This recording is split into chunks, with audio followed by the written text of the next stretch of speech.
Deep within the unranked dungeon Black Tomb, desperate screams echo through the darkness. Crisis strikes. The team surrounds their leader in panic. Kim Jun-woo lies unconscious, soaked in blood, hovering between life and death. Jun-woo struggles to open his eyes, vision blurring. His first thought isn't about his pain, but the outcome of the mission. Beside him, a burly teammate breaks down. Facing the lingering purple energy, he tilts his head back and sobs in despair. The invincible beast, Gigantiana, has finally fallen. Seeing this, Jun-woo manages a weak, bloody smile of relief. This was no ordinary fight. It took 3 years to hunt down this beast, leaving the battlefield decimated by lightning and explosions. Victory came at a gruesome cost. The blue-haired healer screams for medics, desperately trying to keep the wounded awake amidst the chaos. Supported by 2 comrades, the Vice leader roars in fury and agony. He literally left half his body behind on that battlefield. Seeing his teammate weeping, Jun-woo knows it's the end. With his dying breath, he entrusts the survivors to her care. "I'm sorry." These are his final words. Then, the heart-wrenching screams of his team fade into the consuming darkness. A single beam of light falls on the cold body. South Korea's first hunter, Kim Jun-woo, ends his legendary life surrounded by his comrades. The hero closes his eyes, and reality snaps back hard. In the present day, a high schooler with the same name gets slapped violently across the face. Bullies corner him in the classroom. The guy in green points a finger, mocking him as fake Jun-woo, and treating him like a servant. Terrified, the kid breaks into a cold sweat. He smiles bitterly, resigned to his pathetic fate as their lackey. In this moment of humiliation, the gears of fate begin to turn. Welcome to the world of Academy's reincarnated hero. Back in the void, Jun-woo's soul drifts. The word sinner weighs down on him, making him feel his sacrifice was utterly futile. Just as he thinks it's all over, a mysterious voice speaks. "You may be dead, but we continue to exist." Hearing this, Jun-woo's soul erupts. He screams into the void, refusing to let anyone belittle the efforts of him and his comrades. He roars back. "I've already paved the way with every strategy. The hunters of the future will be 100 times stronger than I ever was." At the very moment his consciousness fades, a mysterious voice offers him an impossible choice: 42 years. Without hesitation, Kim Jun-woo screams his final vow into the void. "When I return, I will crush you all." Light swallows everything as his soul drifts through this purple dimension, awaiting a long rebirth. His eyes snap open. Instead of hell, he sees an unfamiliar ceiling. Did he actually survive? He grabs a mirror and freezes. The face staring back is young, but it's definitely not his childhood self. His mind is a chaotic mess. Just as he tries to think, the light fixture overhead suddenly shatters, spiking the tension. Before he can recover, a police officer and a doctor surround his bed, ready for interrogation. The officer's file leaves him dumbfounded. He's a veteran born in 1975, so why do they think he's a 17-year-old? He instinctively mentions fighting the world-ending beast, leaving the 2 men sweating, convinced the kid has lost his mind. Outside, the doctor awkwardly explains it away as post-concussion delusion, while the cop looks thoroughly skeptical. It turns out the body's original owner was ambushed yesterday at dawn. With no witnesses, the case is a mystery. Seeing Kim Jun-woo's total confusion, the officer sighs and gives up on the questioning. Getting nowhere, the officer hands over a business card and wraps up the conversation. Just as the doctor turns to leave, Kim Jun-woo stops him to ask the most critical question. 2051. The doctor's answer strikes Kim Jun-woo like a bolt of lightning. Shock overrides his weakness. He stumbles desperately toward the window and rips open the curtains. In his memory, Seoul was a ruin trampled by monsters, a ghost town filled with despair. But the view before him shatters his reality. The hellscape is gone, replaced by a bustling, peaceful metropolis. Watching a happy family in the park below, he finally realizes that the world he died to protect has become a reality. Tears stream down his face, but Kim Jun-woo smiles brighter than ever. Every sacrifice was worth it. While people enjoy the peaceful sunlight outside, Junwoo gazes out the window, his mind drifting to his old comrades. Memories of Yonhee surface, and the weight of 42 years settles heavily on his shoulders. They must all be gone by now. A sudden realization strikes him like lightning. It has been exactly 42 years since that fateful day. Before he can react, a massive impact blasts him across the room. Alarms scream as chaos engulfs the hospital. A massive sphere of energy looms over the city, sending crowds into a panic, while Junwoo sprints barefoot through the dark corridor. Instead of fear, a grin spreads across his face as he dashes forward, eager to witness how much monster subjugation has evolved. He skids to a halt, his excitement vanishing instantly as his eyes widen in pure shock at the unfolding scene. Confusion sets in as he sees the massive crowd, while a soldier nearby frantically reports that a high-ranking hunter is joining the fray. The announcement declares they are luring the monster out of the dungeon. Junwoo freezes, his face twisting in horror. "Are you insane?" He looks around at the complacent crowd, trembling with rage as he demands to know if they were all aware of this madness. The Iron Rule screams in his mind. If a monster breaches the dungeon, the city falls. The battle must happen inside. It was the most fundamental commandment burned into every soldier's memory: contain the threat at all costs. But here, camera crews are setting up for a show. Junwoo gets shoved by the crowd, watching in disbelief as they treat a disaster like a TV event. He storms the police line, screaming at the crew for their insanity, while bystanders just stare at him like he's a confused high school kid. "This isn't a game!" His desperate warning is cut short by a bone-chilling roar erupting from the dungeon.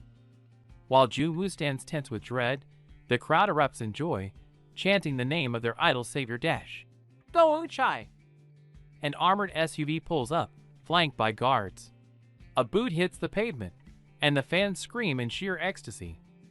Go Unchai steps into the light, waving to her adoring fans with a practiced smile, treating the battlefield like a red carpet.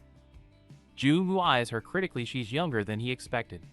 Amidst falling petals, she readies her weapon with theatrical flair.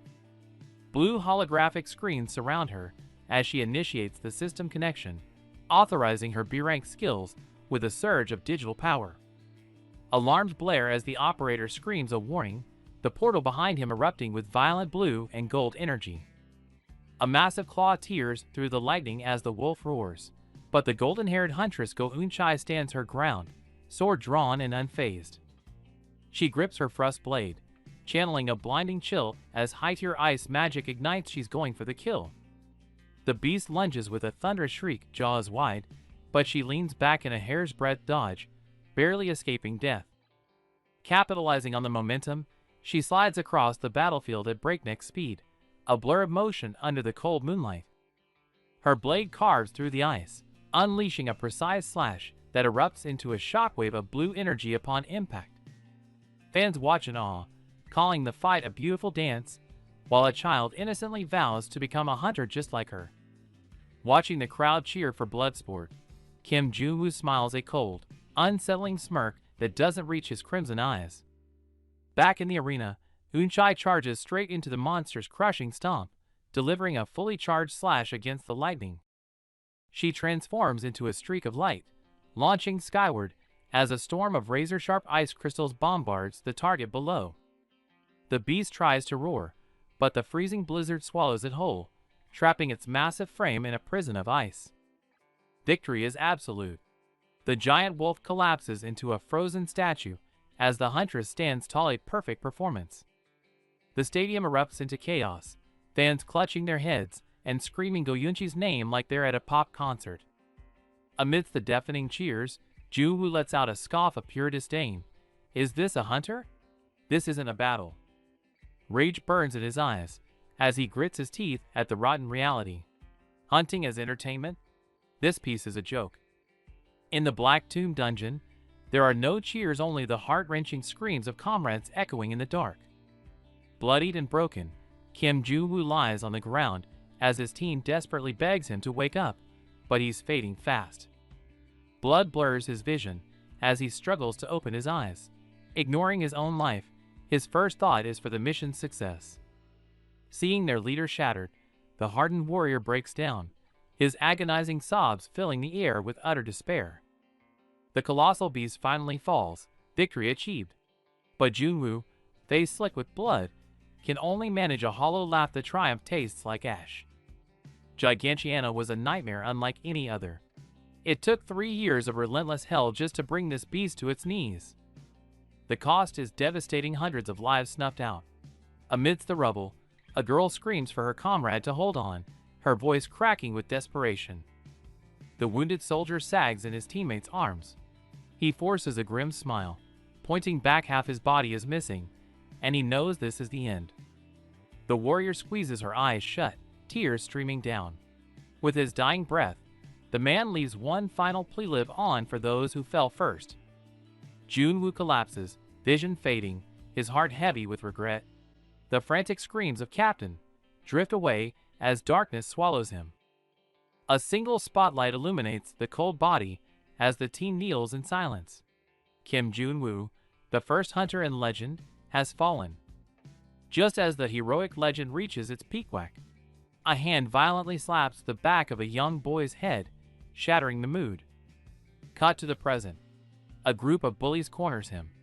The guy in the green hoodie smirks, demanding the fake Junwoo buy them hotpot, treating him like a walking wallet. The bully whines about food, but the dark-haired boy in the chair shifts. He plays the submissive errand boy, but a dangerous sneer curls at the corner of his mouth. The absurdity and rebirth all begin here, within the walls of this academy. Back in the void, purple rain falls like tears. A voice echoes through the darkness.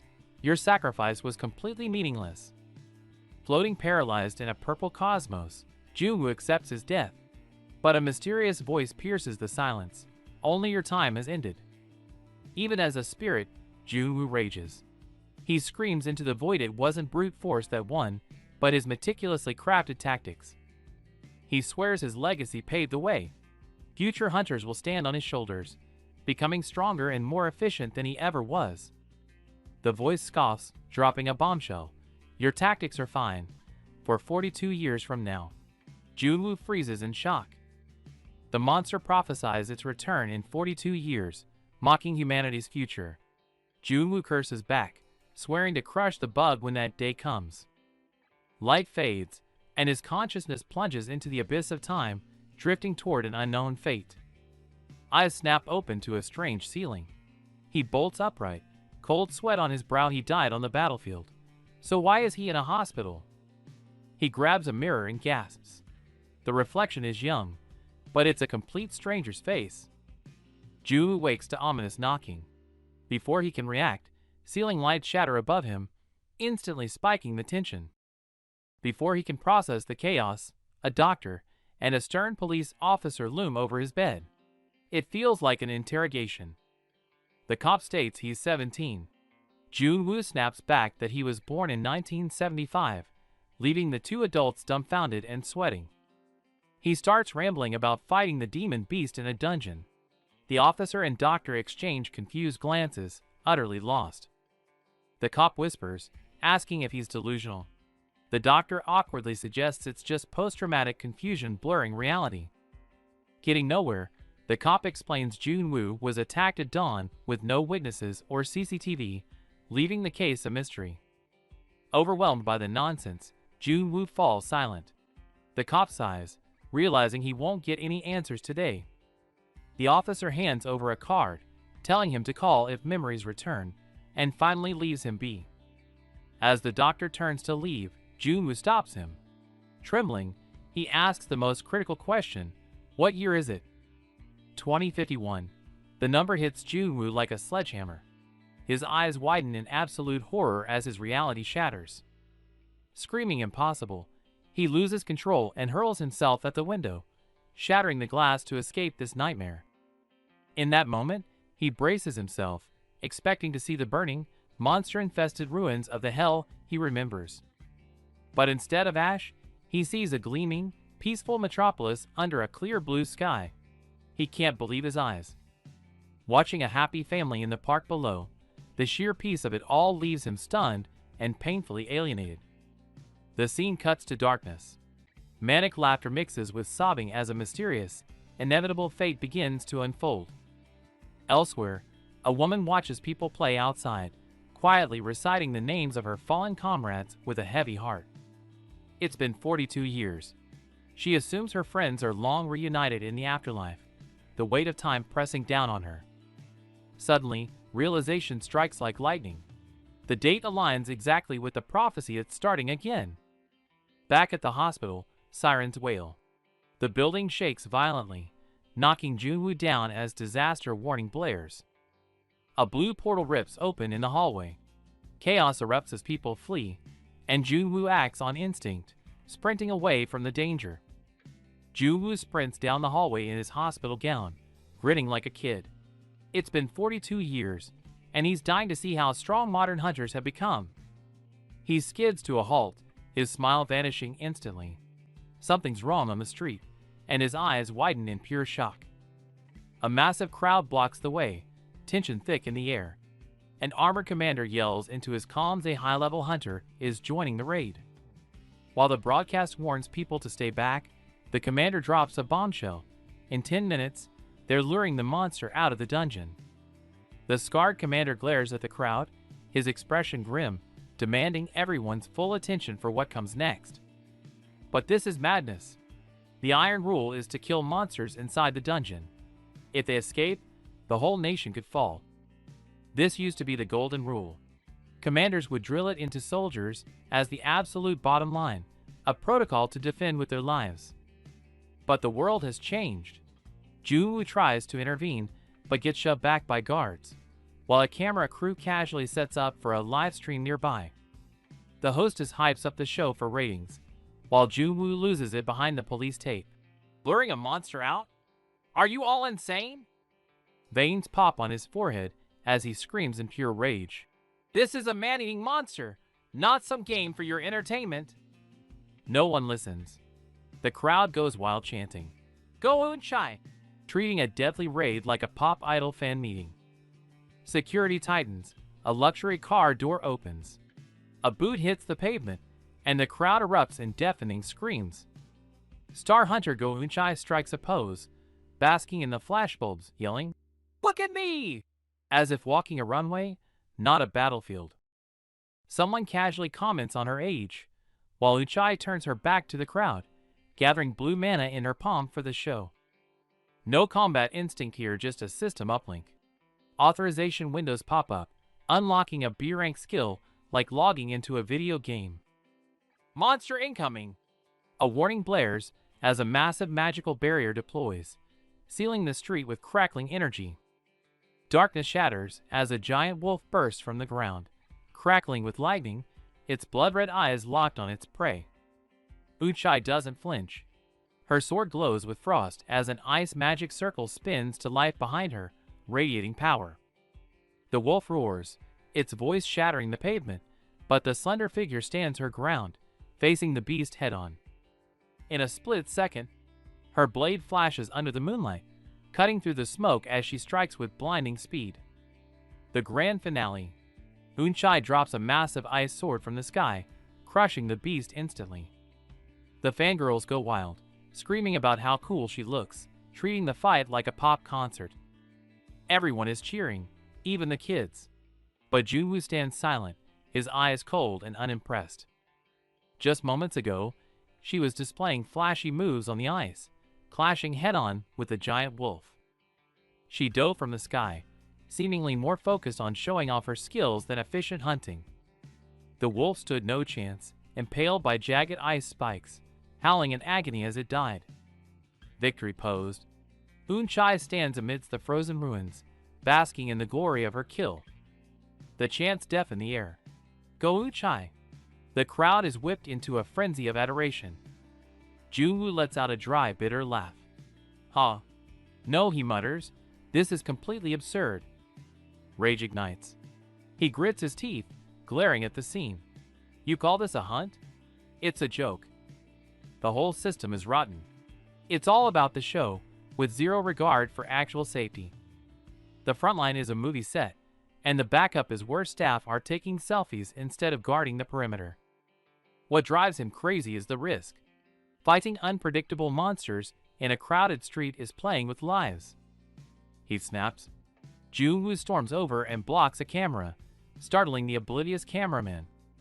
He turns his fury on the staff. Enough. What the hell do you think you're doing? The staff freeze in shock as Junwoo drills them. Dragging a monster out for a show? Are you insane? It could go berserk. Stray skills could kill civilians. Your rear guard is wide open. You're begging for a disaster. Veins pop on his forehead. This isn't a subjugation. It's just a cheap, reckless street performance. A girl tries to argue with textbook rules. Junwoo shuts her down cold. Forget the books.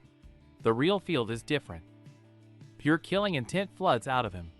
The girl freezes in terror, staring into the eyes of a veteran who has seen hell. The modern hunter scene is rotten to the core. Suits pin a man to the concrete, crushing him without mercy. The victim screams the name Go Eun-chae in desperation, only to be mocked for his pathetic lack of skill. Blonde icon Go Eun-chae watches with cold indifference, while the protagonist breaks into a sweat. This school is a mess. Back to reality. Clad in pajamas, Kim Junwoo slumps on a bench. 42 years later, he has finally returned. But despair hits hard. Hunters are weaker than ever. If the apocalypse returns now, humanity is finished. He clutches his head in agony.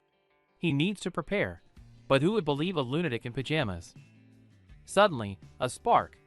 Strangers won't believe him, but his old squad, his brothers in arms, might still be out there.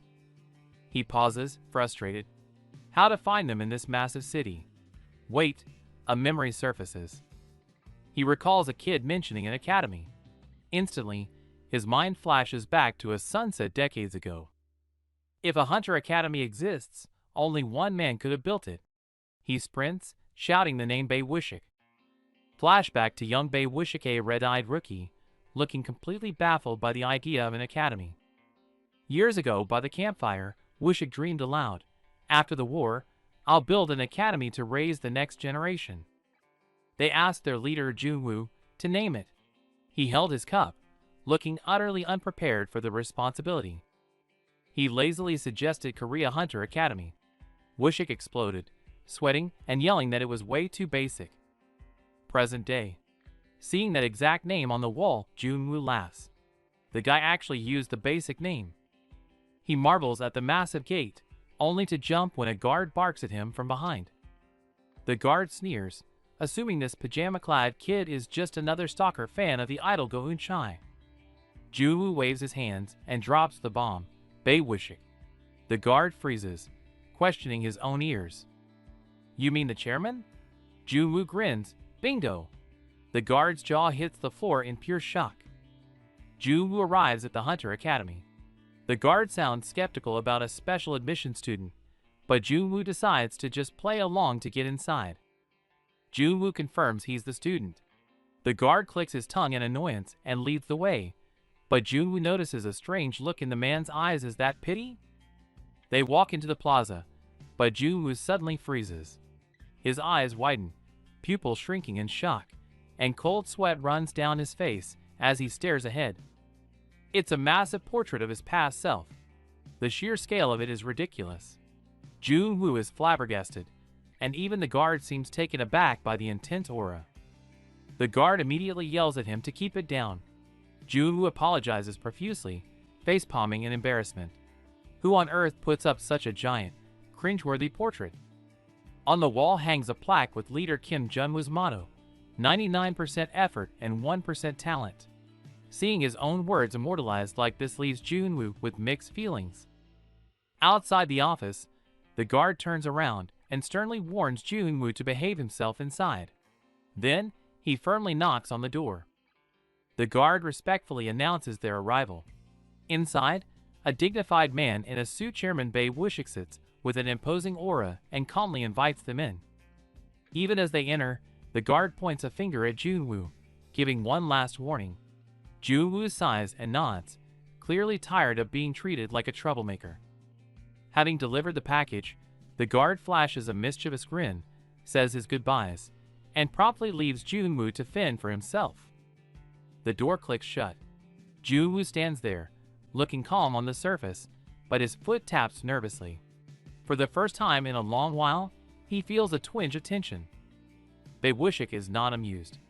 He scowls, stating he never heard about any special admission, and glares at the intruder, demanding to know who he is. As the chairman leans in with a threat, Junwoo blunders and calls him by his first name, Wushik. The familiarity only makes the older man's glare colder. Suddenly, Junwoo lunges forward and hugs his old friend from behind. He beams with excitement, shouting, "It's me. I almost didn't recognize you. You've changed so much." Wushik explodes with rage, pointing a trembling finger and screaming, "I've never met such a lunatic in my life." Junwoo points at himself, genuinely shocked by the rejection. The chairman grabs the phone to call security. Thinking fast, Junwoo drops a name. "What about Sun Young?" Wushik freezes, the phone still in hand, his eyes narrowing in suspicion. Junwoo doesn't stop there. "Sun Young from Team 3. Remember how you got rejected and cried your eyes out?" Wushik is so mortified, he looks like he's about to have a stroke. Junwoo grins mischievously. "So it didn't work out, huh?" But his smile vanishes instantly, as a hand shoots out and grabs him by the collar. Wushik is snapped.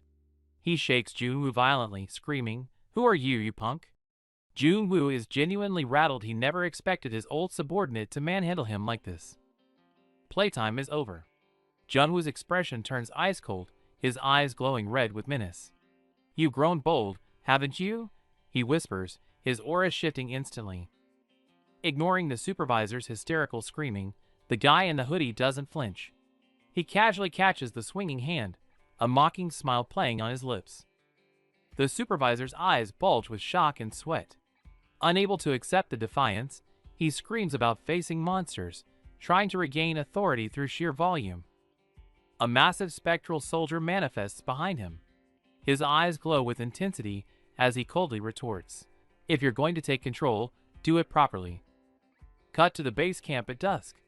Under a purple sky, the dilapidated building stands silent, hinting that trouble is brewing. Trouble indeed. A desperate man in a hat holds a knife to a woman's throat, screaming like a lunatic for antibiotics and food. The guards sweat nervously as they exchange intel. The man was exiled for an infectious disease and has returned out of desperation to steal supplies. The protagonist arrives and assesses the situation. Seeing the man using a crying little girl as a human shield, he pauses, deep in thought. Panic sets in as the team approaches.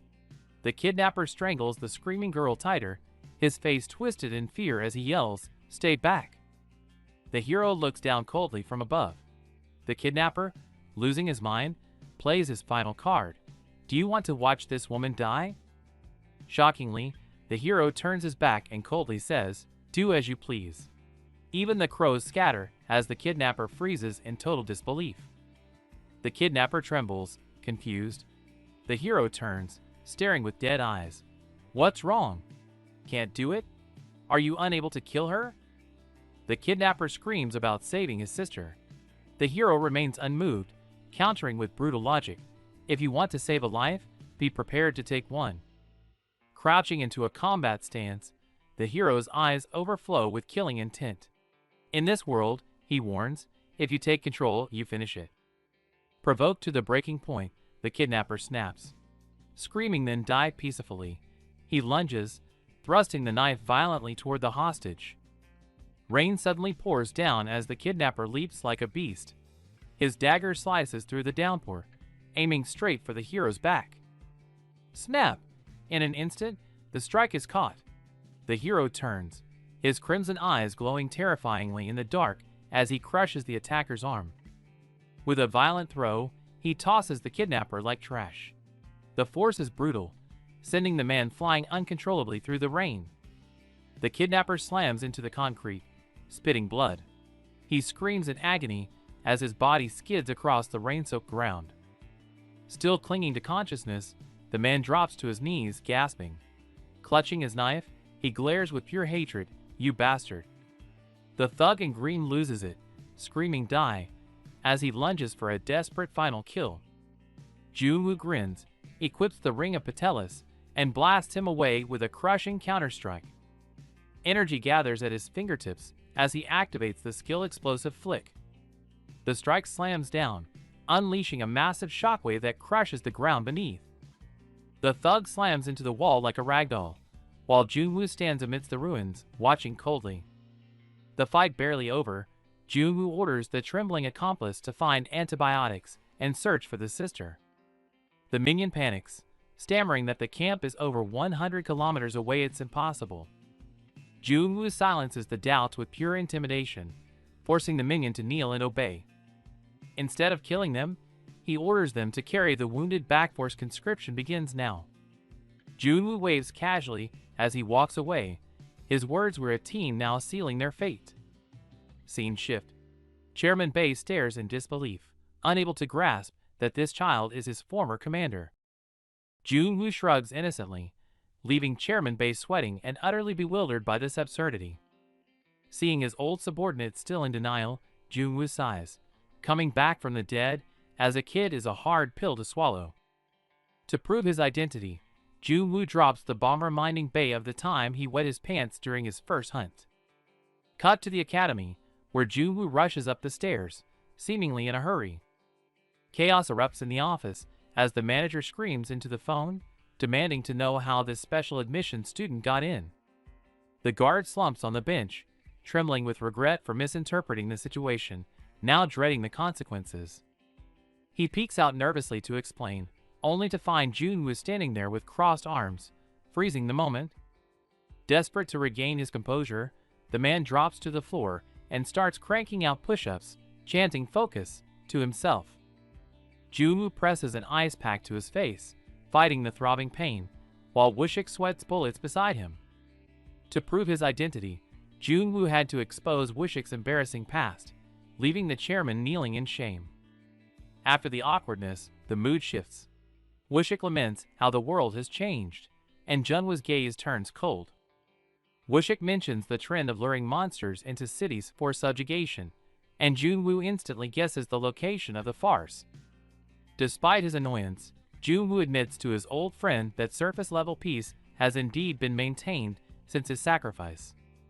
But this peace is twisted.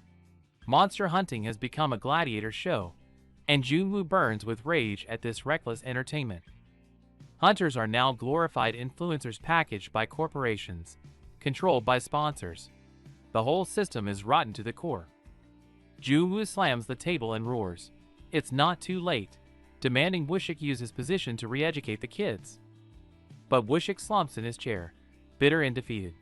He's just a puppet leader, powerless against the rules set by the major families.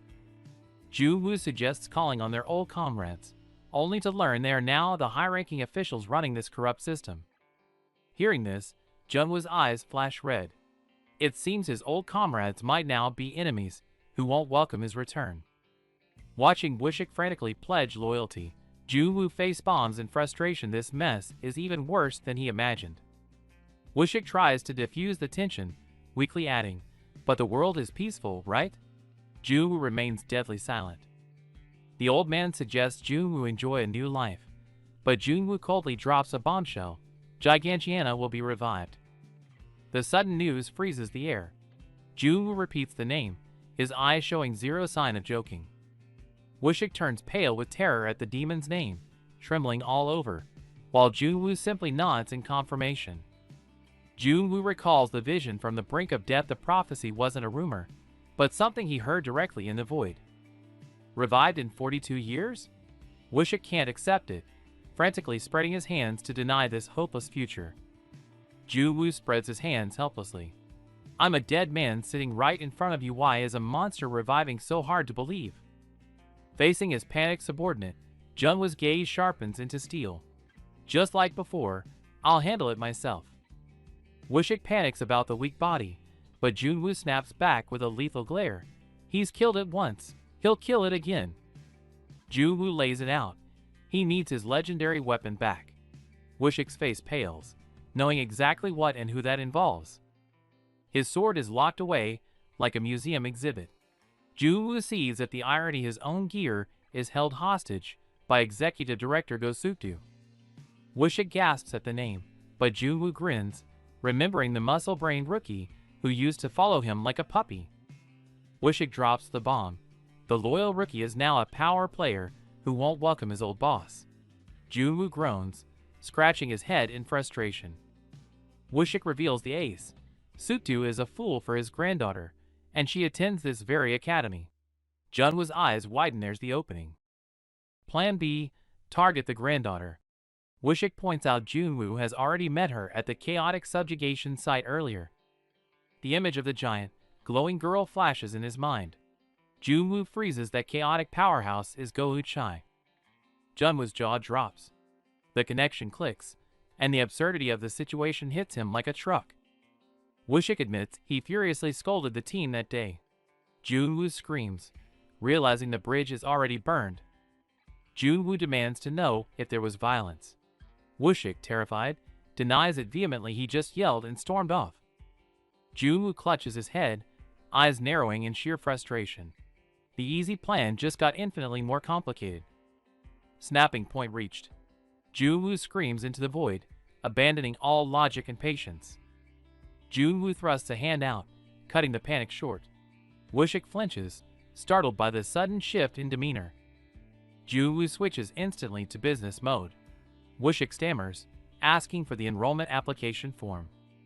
Wushik trembles under the intense pressure as Junwoo demands the paperwork. It's not a request, it's an order. The strategy is locked. Infiltrate the academy, get close to the granddaughter, and leverage her to reclaim his blade from Sukdu. Wushik loses it. Enrollment? You're mentally 80 years old. He can't believe the legendary hero is going back to high school. Wushik doesn't let up.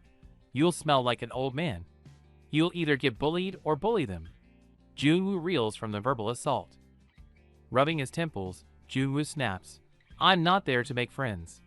I grab the sword and I'm out. Wushik sighs, stubborn as always.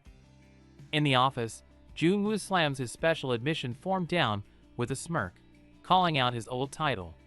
Chairman Bei looks exhausted, practically begging his former commander not to be too harsh on the fragile modern kids. Junwoo promises he'll go easy, but that fake smile screams trouble. He immediately flips the script, sweating a bit as he demands the chairman tolerate whatever chaos he's about to cause. The chairman keeps lecturing him about how fragile students are these days. Junwoo snaps, losing his patience and shouting at his old subordinate to stop nagging him like a mother hen. The next day, the sun rises over Hunter Academy. The prestigious institution stands tall, completely unaware of the legendary chaos that's about to walk through its doors. Standing before Class 1E, Junwoo hesitates.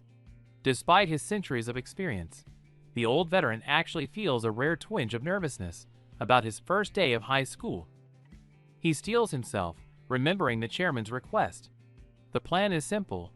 Keep a low profile and stay under the radar until he can locate his target, Go Uchai. Before he can even touch the door handle, a sharp voice cuts through the air. Junwoo spins around in genuine shock, caught off guard by the sudden confrontation. A blonde girl stands there with an icy glare, ordering him to move if he's not going in. The legendary hunter instantly crumbles, stammering out an excuse like a terrified schoolboy. She steps into his personal space, staring him down intensely. Junwoo sweats bullets, completely confused by her hostility as she scrutinizes his face. She suddenly asks if he's the dog from yesterday. Junwoo freezes, realizing with horror that this rude girl is exactly the person he was supposed to find Go Uchai. Junwoo tries to protest the dog comment, but she brushes him off and walks away. Her sheer arrogance leaves him fuming and utterly baffled.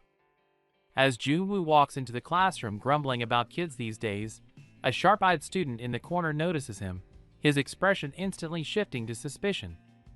The atmosphere in the room shifts. Students start whispering and pointing, realizing this new guy is the same maniac who caused a scene yesterday. Gossip spreads like wildfire. Girls gasp in disbelief, while one student breaks into a cold sweat, looking like he's just seen a monster walk into their classroom. Junwoo ignores the stares and heads for a seat.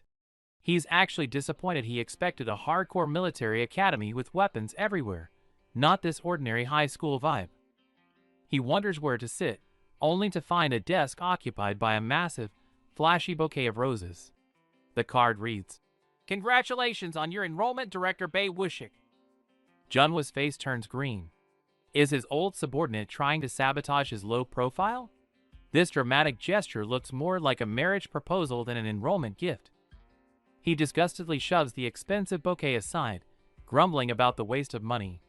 To a survivalist like him, anything you can't eat is just useless trash. Before he can settle in, shouting erupts. A teacher is screaming at a student, the tension in the room spiking instantly as the conflict explodes. At the door stands an arrogant delinquent, yawning and complaining loudly. He's furious about being woken up early for school, showing zero respect for the teacher or anyone else. The atmosphere in Class E is suffocating. From the corner, a snide voice mocks Junwoo for acting like he's in charge. A blonde delinquent looms behind a nervous student, grinning like a predator spotting its prey. The bully gets right in his face, dropping all pretenses. "Well, look at that. It's the stray dog from yesterday." He recognizes Junwoo immediately, the special transfer student who publicly messed with the idol hunter Go-eun-chai. Waving his phone, the bully announces that Junwoo's embarrassing video has gone viral. The whole school is laughing at him. The blatant humiliation ignites Junwoo's rage. His fist clenches, barely holding back the urge to strike right there. The bully, Oh Jusiok, grabs Junwoo by the hair, shaking him disrespectfully. "A nutcase like you belongs in the trash with us?" Remembering the advice to lay low, Junwoo swallows his murderous intent and extends a hand for peace, but Jusiok just sneers. Their hands meet, but the moment Junwoo says his name, the air turns thick with tension. Jusiok bursts into hysterical laughter. "Did your parents lose their minds? Naming a loser after the legendary hero?" The mockery shifts to something darker. His eyes gleam with a disgusting, predatory hunger. "Hey, how does she look up close?" Ignoring Junwoo's reaction, he spirals into lewd comments. "I'm talking about her body. She's got an attitude, but those curves." Jusiok gets lost in his own delusional fantasy. "If not for her powerful grandpa, she'd be exactly my type." Hearing this filth, Junwoo's gaze turns ice cold. He's looking at a dead man walking. Suddenly, a cold scoff cuts through. A blonde girl steps in, unable to stomach it anymore. "You again? Go look in a mirror." Jusiok snaps, but the girl stands her ground. "Why so loud? We're all Class E trash here. Stop acting superior." She hits a nerve. "You rely on daddy's connections and still got dumped in Class E. Is that something to be proud of?" Exposed and humiliated, Jusiok loses it. Roaring with rage, he swings his fist directly at the girl. Bam! A deafening impact echoes as the strike lands with full force, sending debris flying. But in the next second, it's Jusiok sitting on the floor. Eyes wide with shock, he can't comprehend what just happened. Chaos erupts in the classroom, screams echoing everywhere. Ignoring the mess he made, Junwoo storms out with a face like thunder, not giving a damn. His gaze is ice cold, but the mocking nickname has already spread meme Junwoo. It seems these kids have no idea who they're really dealing with. New scene, same trouble. The punk Oh Jusiok towers over him, looking down with a sneer and calling out that insulting nickname. He didn't just talk, he kicked. While Junwoo clutches his knee, the psycho leans in, taunting, "What? Want another serving?" Patience snaps. Junwoo roars a death threat, but the psycho just bursts into maniacal laughter, finding the whole thing hilarious. Red eyes glowing eerily, Oh Jusiok sneers, "You? Have you ever even seen real death?" Coming from a punk to a legendary hero, the irony is rich.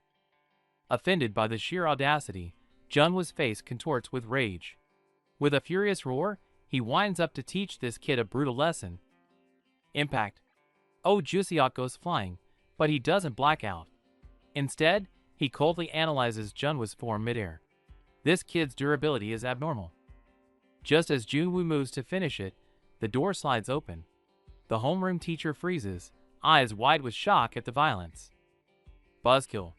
Junwoo clicks his tongue in annoyance. Before storming off, he drops a cold threat. See you later, psycho. The war is on. Alone in the hallway, the mask slips. Leaning against the wall, his eyes burn with dangerous intent. If they want to play, he'll make it a living hell. Cut to the chairman's office. Poor Bae Wushik is clutching his head in agony. Looks like Junwoo's little stunt is already giving him a migraine. Junwoo barges in, complaining about the trashy school. Wushik looks utterly defeated, thinking, I'm already cleaning up your mess, give me a break. But it's complicated. Wushik explains grimly that this specific bully has connections so deep even the school can't fully bury the incident. The reveal. Oh Juseok is the bureau minister's son. An untouchable psycho who uses his dad's power to silence every scandal he causes.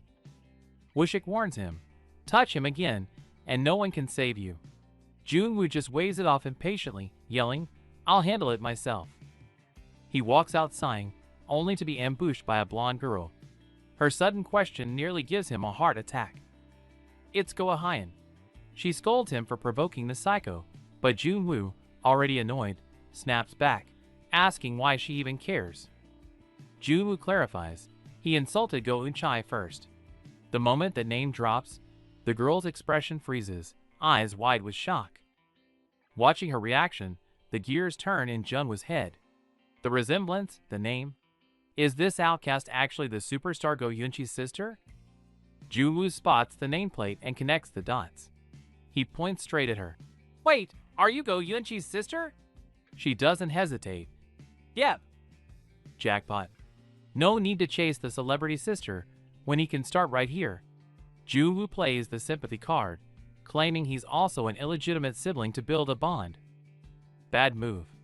She clutches her head, revealing she's a total outcast. Ignoring her pain, Junwoo presses on about the one person he actually cares about, her grandfather. Her expression turns ice cold. Great relationship. She sneers. He's the old geezer who kicked me out of the family. Junwoo pauses, caught off guard.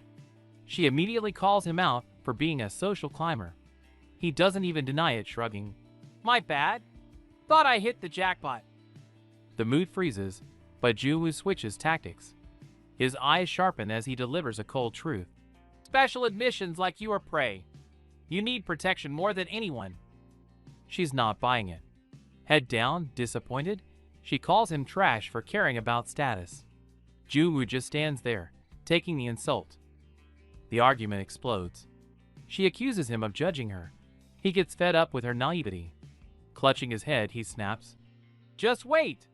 You'll see how brutal reality is soon enough. It's a total disaster.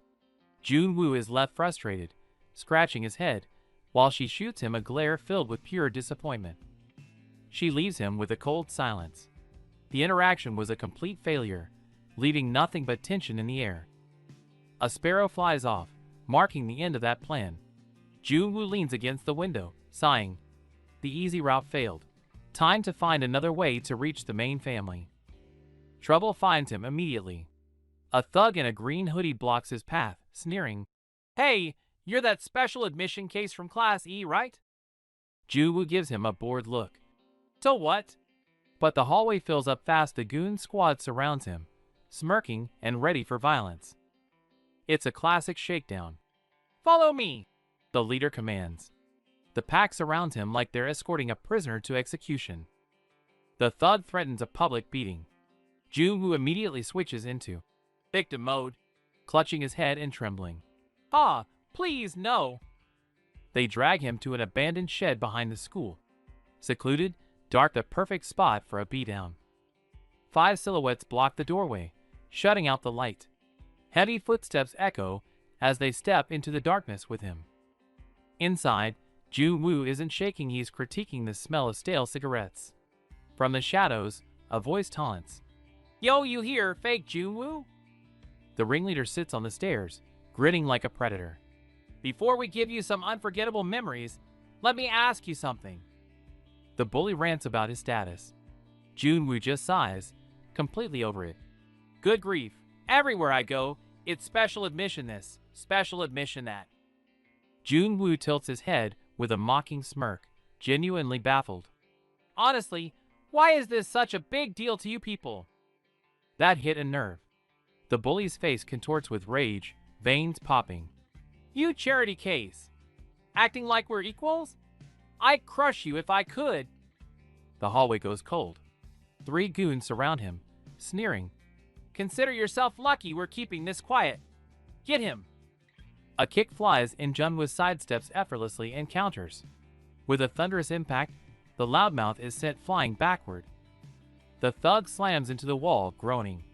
Junwoo stands calm, while the guy on the floor tries to act tough. Oh, good at dodging, huh? Seeing their friend down, the other 2 see red. They lunge forward, shouting, You cocky little charity case. The double team is chaotic. Junwoo dodges one swing, but the blonde lands a heavy hook right to his face. Blood splatters instantly. Sensing weakness, the guy in green charges in like a bull, but Junwoo stops him dead in his tracks with just one hand. The tables turn instantly.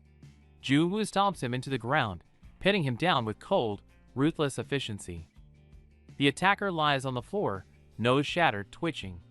The others freeze, eyes wide with shock. The hallway goes silent. The bullies are trembling, cold sweat pouring down.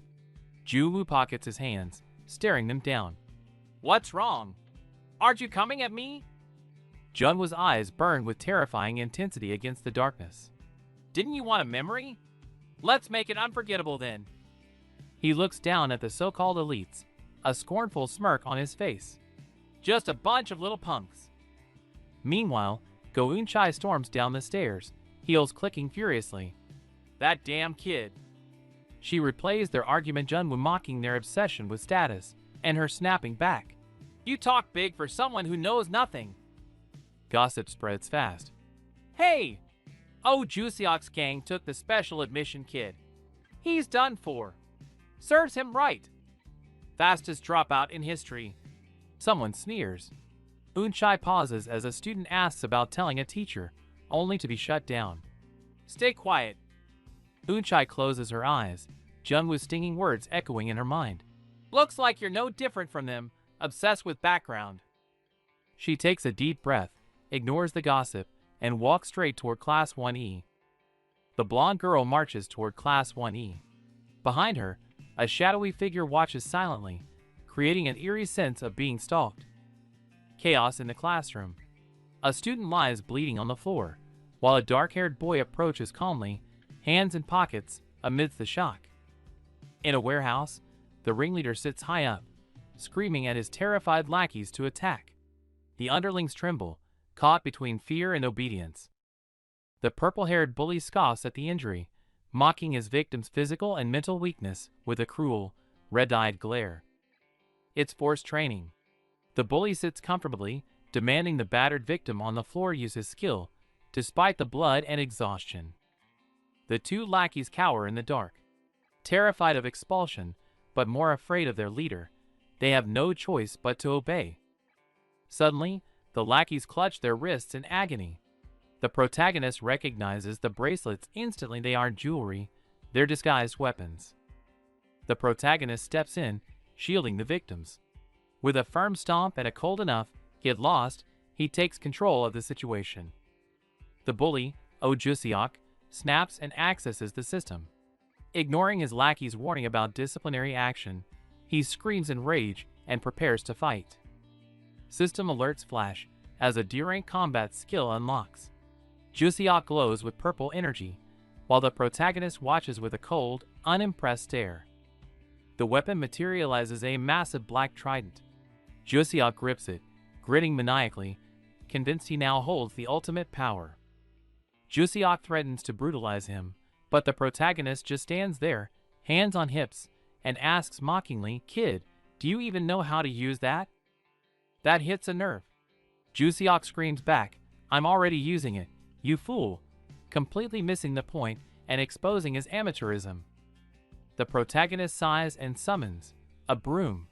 He shakes his head, disappointed by the bully's shallow understanding that summoning a weapon equals mastering a skill. Trident versus broom. The protagonist points his cleaning tool like a spear, his voice dropping dangerously. How dare you use a skill on another person? Rage flares in the protagonist's eyes as they glow red. Outside of a dungeon? He questions, his intensity making the broom feel deadlier than the spear. The scene cuts abruptly to the faculty office door, shifting from the tense standoff to the quiet administrative world. Inside, teachers are gossiping. They can't believe the new special admission student already caused trouble by challenging the notorious bully Wushik. The male teacher scoffs, assuming the student has zero talent because of his low rank. But the female teacher corrects him calmly, no, that's not the case. She reveals the file. Kim Jun-woo was admitted as excluded from evaluation. The male teacher jumps up in pure shock, realizing this kid is a monster. Rumors are spreading like wildfire about the excluded from evaluation status A rank reserved only for monsters, like Go Eun-chai, whose power defies measurement. The girl with glasses is baffled. If he's that strong, why class E? She doesn't realize it's the chairman's order to keep Junwoo's power under wraps. Mid-conversation, a deafening thud interrupts them, startling both the teacher and student. Go-Ahyun bursts in, face grim. She senses something is wrong and immediately demands answers. Cold sweat runs down Ahyun's face as realization hits Kim Jun-woo is in serious danger right now. Back in the fight, weapons clash violently. Wushik grits his teeth, frustrated that his insta-kill attack just hit a wall. A blur of speed. Jun-woo, armed with nothing but a broom, perfectly parries Wushik's barrage of shadow attacks. Wushik panics. This is a Baron-level skill that should crush anyone, yet his opponent stands firm. What the hell is going on? Wushik's mind breaks as he sees the truth. He's being blocked not by a weapon, but by a broken broom. The humiliation is unbearable. Sparks fly in close quarters. While Wushik screams in rage, Junwoo's gaze is ice cold, watching him like he's a clown. Facing Wushik's fury, Junwoo calmly lectures him. An armed skill like this isn't meant to be swung around blindly. Junwoo exposes the weapon's origin instantly. The shadow monster Korin knocks the shocked Wushik back with a single blow. Wushik screams in frustration. That core was a gift from his dad, his ticket to the elite class and an easy life. This weapon was his symbol of pride, guaranteeing him a future as a star hunter and a student officer. But now, this nobody dares to look down on him. Rage consumes Wushik as he loses all reason. Suddenly, system alarms blare. An irresistible force severs the link, and Wushik watches in horror as his weapon is ripped away. It's over. Wushik lies on the floor in disbelief, while Junwoo stands tall, holding the stolen trident. Eyes glowing red with terrifying pressure, Junwoo looks down at the defeated bully. Watch closely, kid. This is how you use a weapon. In an instant, a devastating purple slashed tears through the night, carving a deep scar into the building itself. The students outside are terrified. The bright campus plunges into eerie darkness, as if night has fallen instantly. As the energy source is severed, the purple lightning vanishes and light returns. Suddenly, two students look down in horror. Their shadows are acting strange. It's not just strange. The shadows have gained sentience, slipping away from the students' feet like water, triggering instant panic. The shadow user Wushik spurts blood from his nose. He desperately tries to sense his summons, but the connection is severed. The dimension is completely empty. The suffocating shadow monsters in the warehouse evaporate in an instant. The deadly crisis dissolves into thin air, leaving only eerie silence. Wushik completely breaks down, soaked in cold sweat. He can't accept reality. His proud power was devoured instantly by his opponent.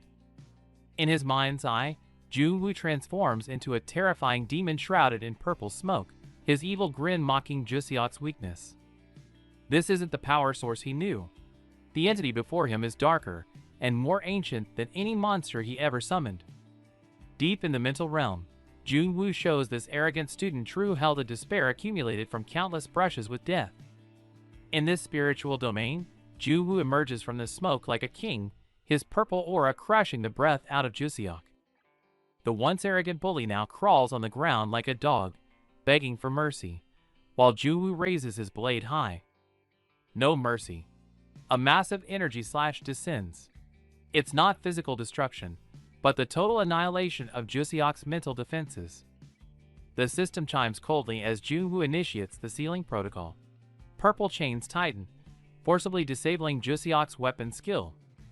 Back in reality, Jusiok foams at the mouth from the mental shock. Junwoo kicks him awake to deliver the final lesson. The kick is brutal. Junwoo looks down at the twitching loser and coldly commands him to wake up. Jusiok curls up like a terrified insect, face covered in snot and tears. He struggles to stand, legs trembling from sheer terror. Watching Jusiok shivering on his knees, Junwoo crosses his arms and begins his interrogation. Kid, answer me. Hunter skills and weapons are for killing monsters. Using them on people outside a dungeon, isn't that dangerous? Junwoo's voice is quiet but cutting. Jusiok nods, trembling. Junwoo's eyes narrow as he delivers the ultimatum. Use a skill on a person again, and I will break your legs for real. A simple broom floats in the air, now more terrifying to Jusiok than any legendary weapon. Under the pressure, he can only stutter his agreement. Suddenly, the blue-haired honor student Kim Jong-un, who had been watching, blocks the path. He steps up and makes a bizarre request to Junwoo. Junwoo doesn't flinch. Back turned, he coldly taunts the group, daring the fat bully to hit him with everything he's got or risk becoming a laughingstock. The bully shakes with pure rage, fists clenched tight. Junwoo stares him down with icy eyes, impatiently demanding full force to end this quickly. The bully snaps, roaring as he delivers a crushing blow. The impact sends Junwoo crashing down, blood splattering across the floor, causing terrified students to scream and scatter. Junwoo sits amidst the blood, clutching his face. The glasses girl trembles as she helps him, horrified by the brutality, while Junwoo calmly confirms the blood on the floor is his own. A student shouts, demanding everyone go to the faculty office. In the corner, the blonde girl, Go-Ahyun, watches the chaos unfold with a cold, calculating gaze. Ahyun suddenly takes charge, barking a sharp order for the glasses girl to take Junwoo to the infirmary. Her commanding presence leaves no room for argument. Junwoo stumbles forward, clutching his injury. Ahyun questions him from behind, but he grits his teeth, focused only on getting to the infirmary to stop the bleeding. Ahyun watches him, conflicted. She decides to handle matters herself, but a burning question lingers as she stares at his back. Who is this guy, really? Junwoo plays the victim, claiming he's just a weak student who got what he deserved. Ahyun cuts right through his act, staring him down. Stop pretending. I saw it all. A flashback hits. She was ordered to search behind the gym. That's where she stumbled upon a shocking secret that froze her in her tracks. Peeking through the window, terror gripped her. She witnessed the unthinkable. Someone using a hunter skill outside a dungeon, directly against another human. Pure horror etches across her face. Her pupils dilate in shock, paralyzed by the brutal, illegal violence unfolding before her eyes. Back in the present, Junwoo asks why someone with her talent is in the lowest class. Ahyun instantly puts up a wall, coldly telling him to mind his own business. She warns him to forget everything, looking exhausted. Then, with a heavy sigh, she drops her guard slightly and admits, I was just like you once. Junwoo offers a sincere apology, admitting he judged her based on her status. Ahyun turns away, brushing it off, and urges him to keep moving to the infirmary. Suddenly, Ahyun cries out in desperation. Help me! I have to get into the student council. Junwoo is stunned, warning that a nobody like him would only be a burden as a guarantor. Ahyun realizes the trap. Being her guarantor guarantees harassment. That's why no one will help an outcast like her. Her expression darkens with despair. Desperate, she asks Junwoo. He refuses instantly, claiming he has enough problems. Ahyun panics and yells after him. I'm not asking for free. I'll do anything you want. Ahyun begs, desperate. Junwoo cuts her off, annoyed. Bleeding and exhausted, he has no patience for deals, he just needs a doctor. Under the bright blue sky, a deal is struck. When refused, the negotiator drops the ultimate bait, Go Eunchai. The name hits him like a truck. Terrified, he listens as the blonde girl explains her plan to get close to Eunchai via the student council. As she lays out the scheme, the sheer stress is too much, he literally coughs up blood. The mere idea is lethal to him. She tries to back out, but he's already snapped.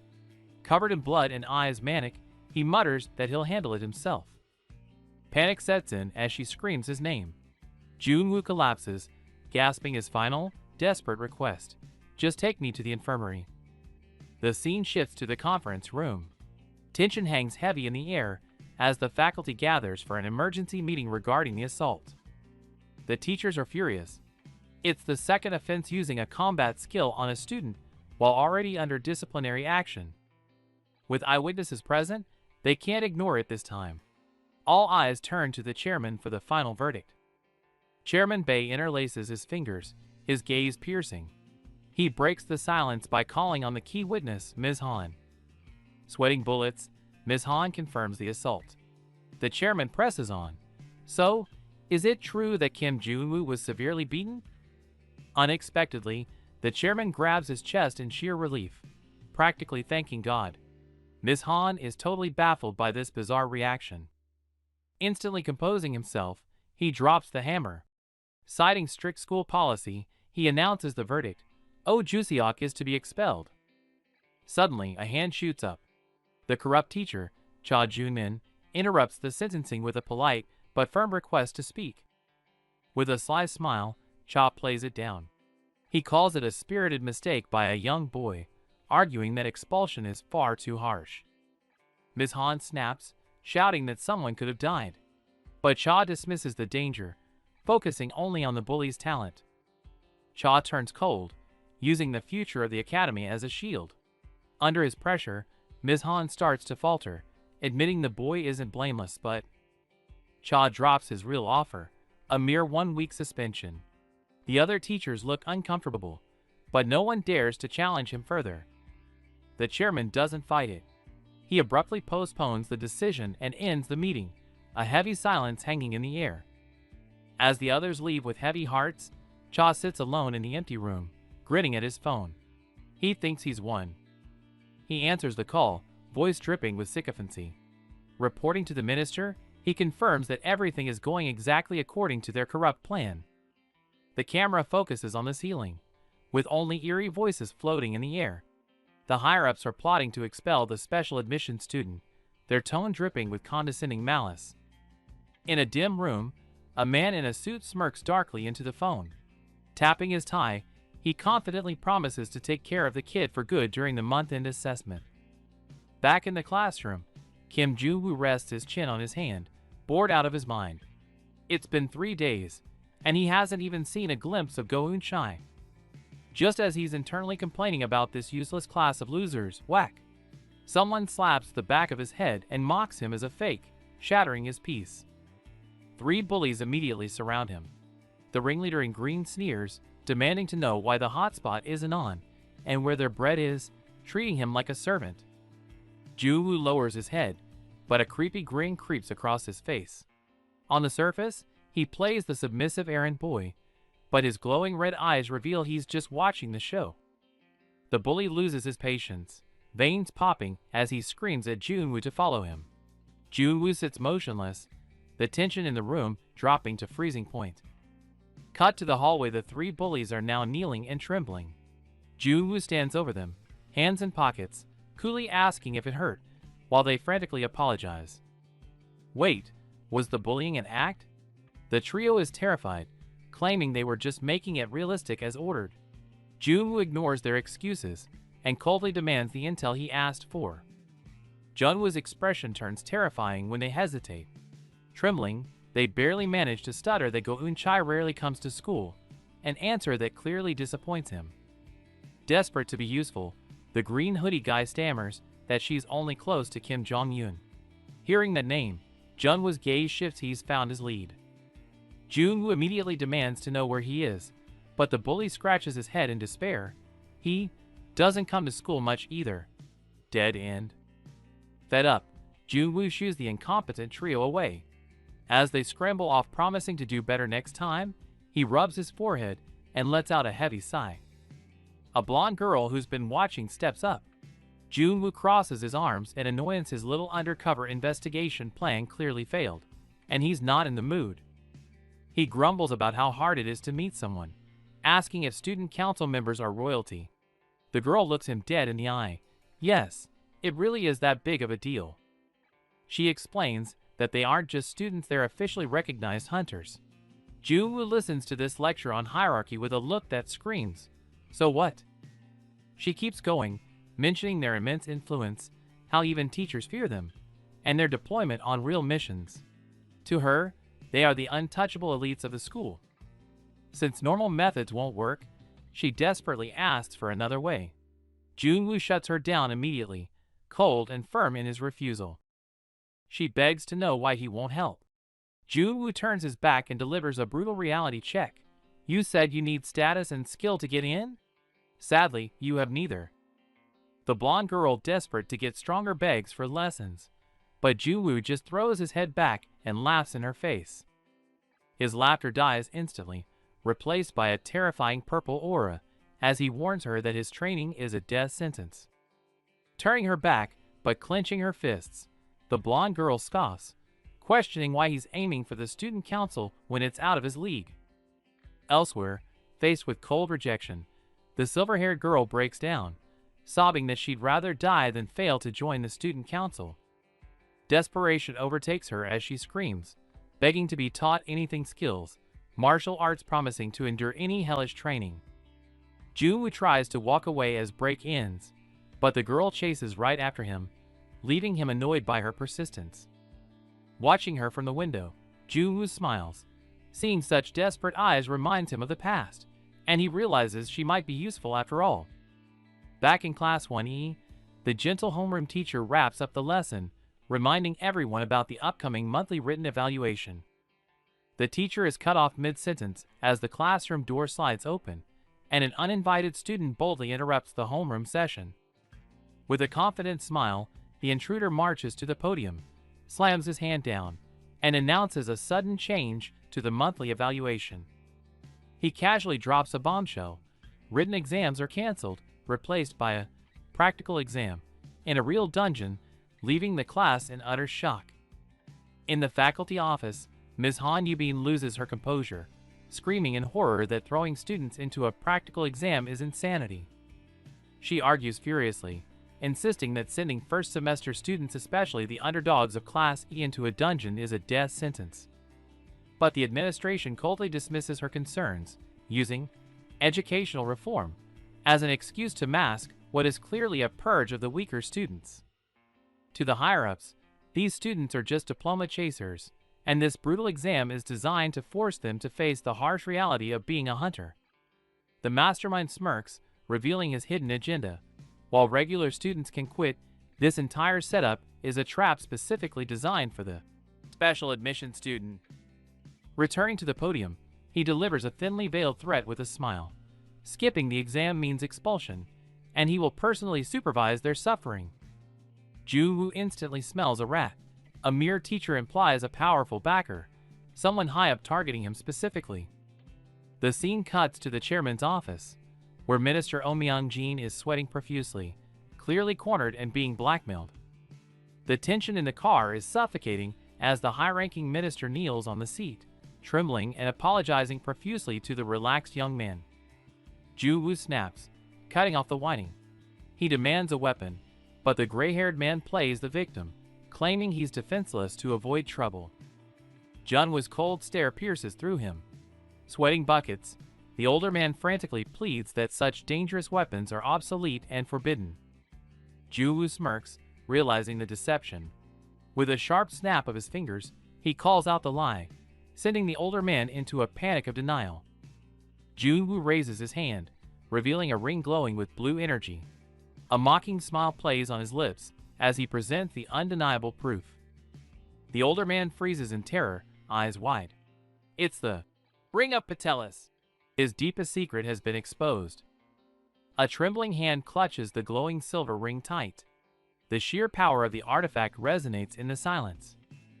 The older man stares at the relic in disbelief.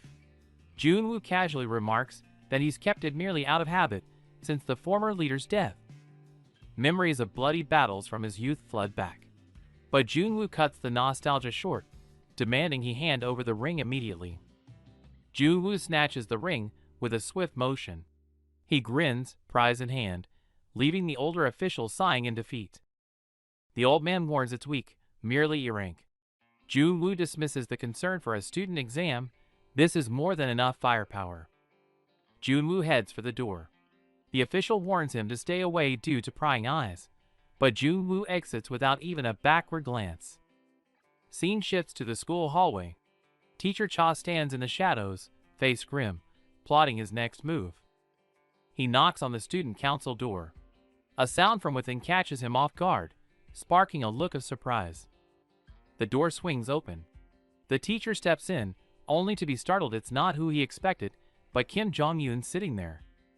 Jong-un questions his presence. The teacher scoffs, insulted. "I'm a teacher. I go where I please. Don't get cocky just because you're on the council." Suppressing his rage, the teacher marches toward the desk. He grits his teeth. He has to endure this insolence for the plan. He slams his hand on the desk. The monthly evaluation is now a combat exam, and the student council must send a supervisor. Jong-un keeps typing, barely listening.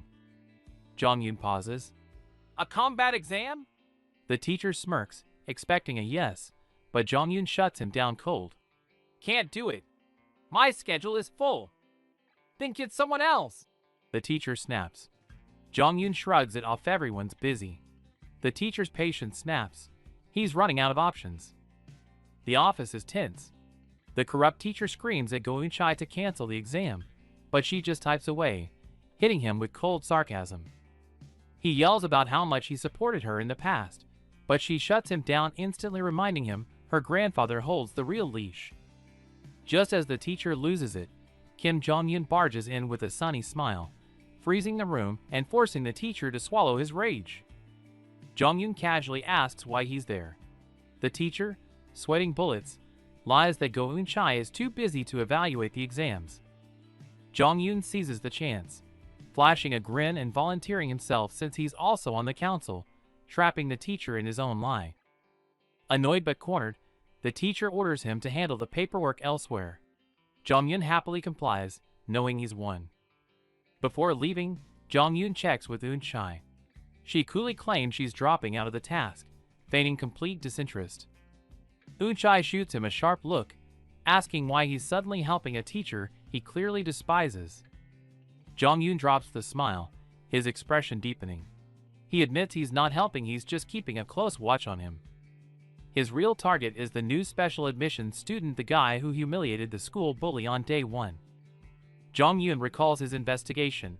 The new guy isn't just lucky. He systematically dismantled Oh Jusiok publicly. He leans in with the kicker. Turns out, just like you, he's exempt from the standard evaluation. With a sly grin, he baits her. Doesn't that make you curious about who he really is? Meanwhile, on the field, Junwoo scans the ranks, noticing a suspicious number of students missing from classes C and D. While the elite classes are fully present, Junwoo realizes with a sigh that his class is empty. He's been deliberately isolated. He spots the outcast Go Ahayan in the corner and frowns. "What are you doing here?" Junwoo snaps, his voice harsh. "You think a dungeon is a joke? With your weak skill, you'll just get yourself killed." But the usually timid girl stands her ground, eyes burning. "I don't care. I have to make the student council, even if I die trying." Their argument is cut short by the instructor shouting the rules. Anyone aiming for the student council cannot afford a failing grade. The format is set, groups of 8, low-risk dungeon. It sounds safe, but the tension in the air suggests otherwise. The instructor introduces the student council member assisting with the exam. Heavy boots hit the ground. Someone important has arrived. It's Kim Jong-un. He beams a bright smile and waves enthusiastically, instantly turning the students into cheering fans. Hearing Kim Jong-un's name, Jong-un pauses, finding it familiar. Meanwhile, the teams are announced. Class E is forced to merge with Class D. Junwoo instantly switches to acting mode, greeting his teammates with fake excitement that barely masks a hidden threat. The Class D students look disgusted, clearly annoyed at being stuck with the losers from Class E. They decide to pretend Junwoo and Ahyun don't exist. Ahyun tries to apologize, but Junwoo cuts her off cold. No need to waste breath on them. The purple-haired guy impatiently asks for dungeon intel. Junwoo doesn't hesitate and hands it over immediately.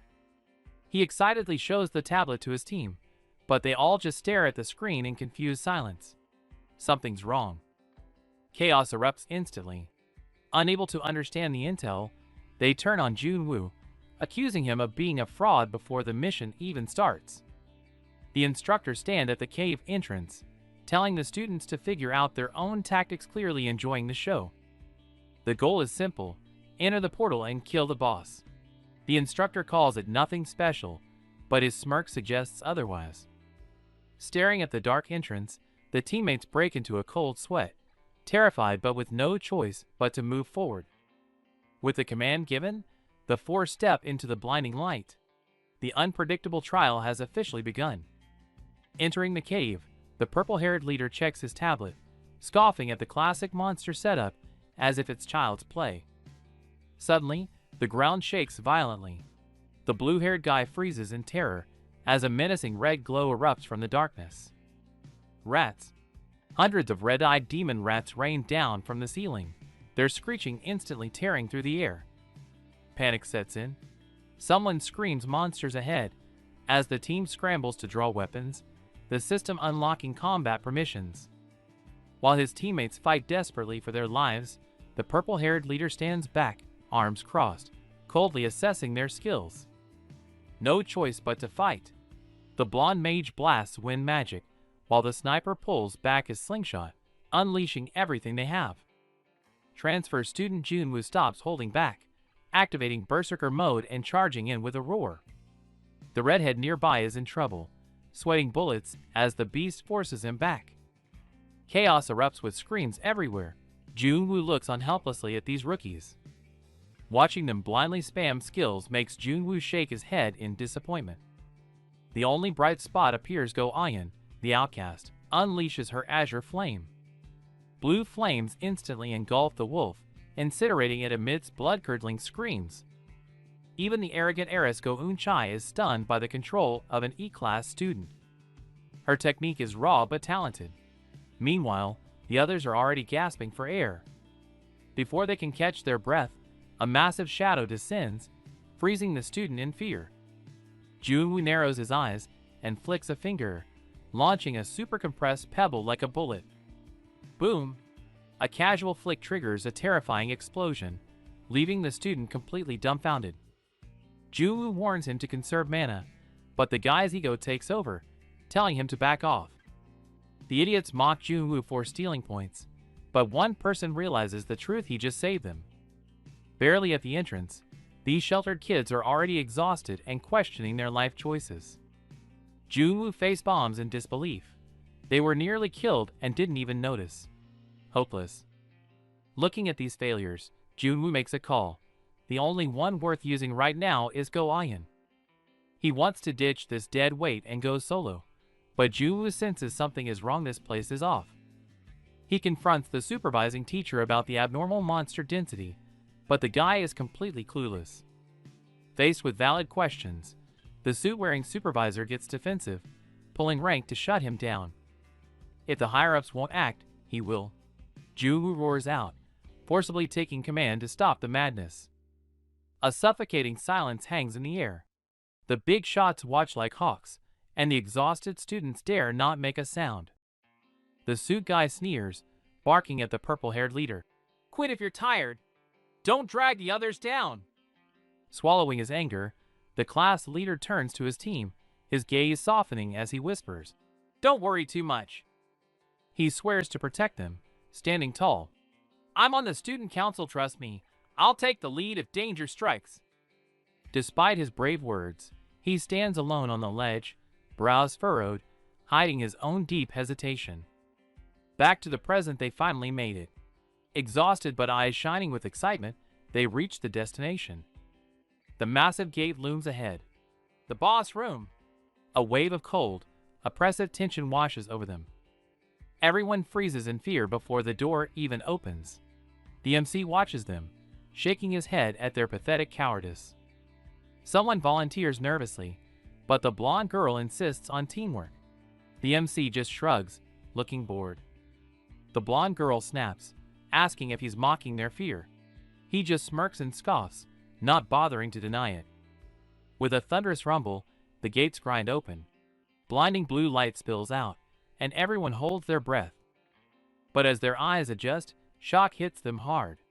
Their pupils dilate in terror. Something is terribly wrong. The terrifying boss they expected to fight is already lying in a pool of blood, stone dead. Total confusion. This is an active dungeon. How is the boss dead? The tech guy confirms no one else has been here. A student checks the corpse, trembling in terror. He stammers out the MC's name, sensing a horrifying truth. Suddenly, alarms blare. Dungeon interference! The command, retreat, screams across the screen. Crisis imminent. Panic erupts. Without knowing why, everyone turns and runs for their lives as chaos takes over the squad. The leader screams from the back. Damn it! It's an intrusion! Run! 1 second of hesitation means certain death. As they flee, they cast one last terrified look at the massive corpse, the heavy scent of blood choking them. Then, true despair strikes. A terrifying wolf beast tears through the darkness, snarling at a student who collapses in fear. Panic erupts in the corridor. Students scream and scramble. It's a dreaded dungeon interference.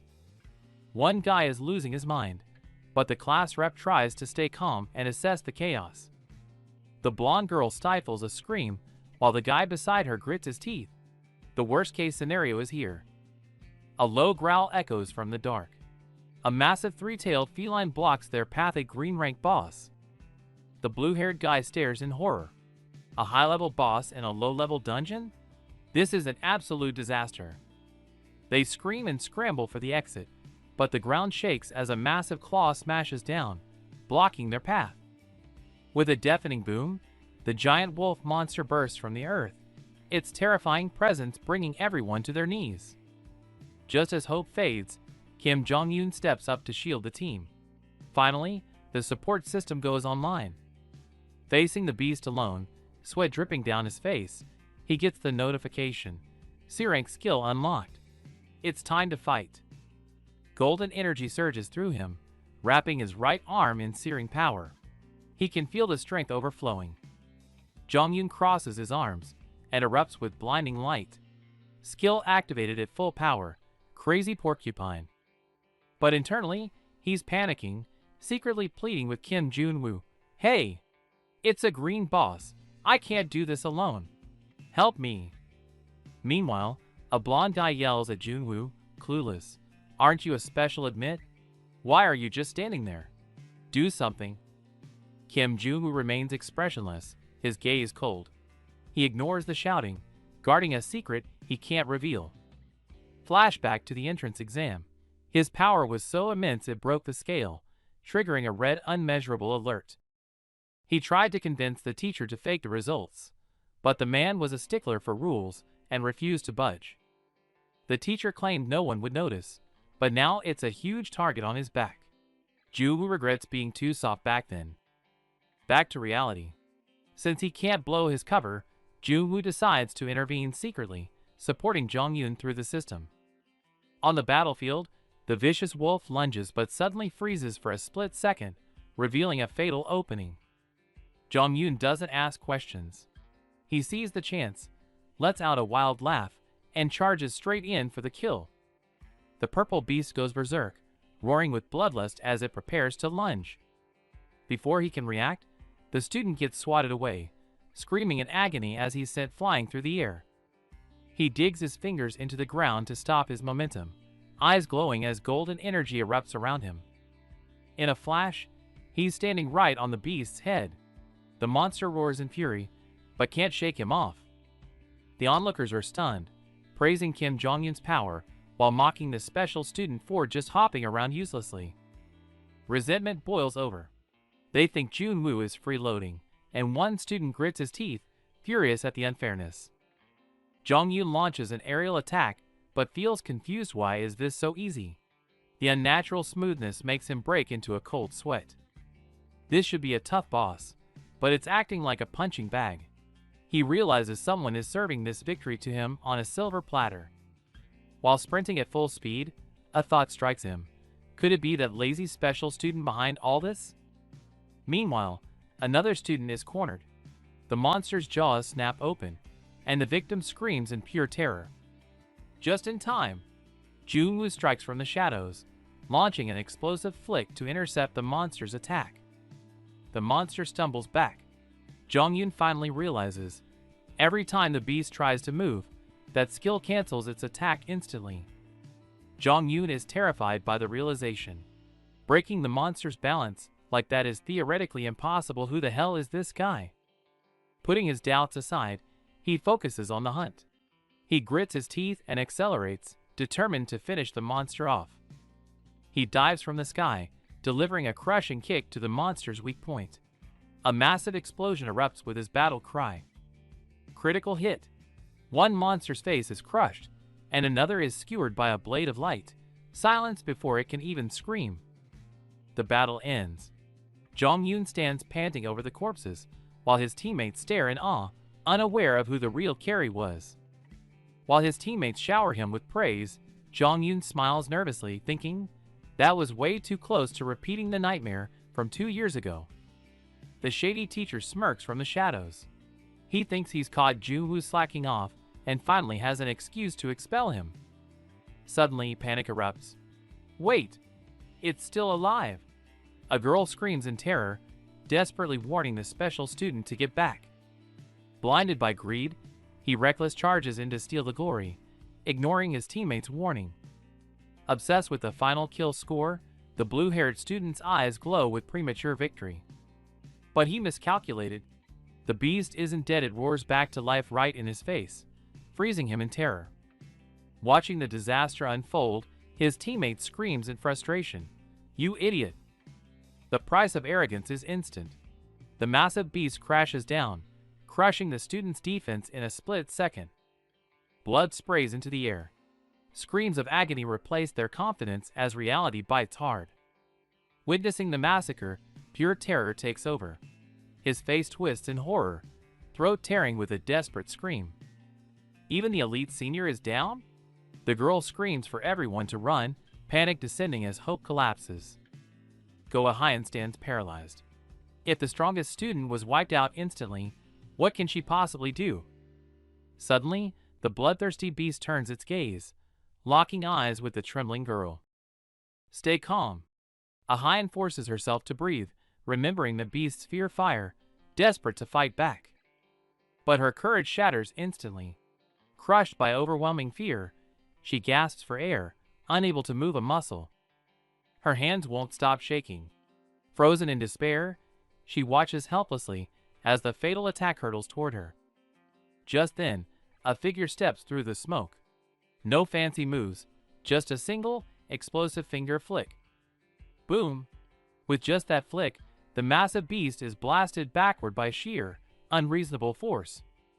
Ahyun stares blankly, mind unable to process the sight. Is that kind of power even human?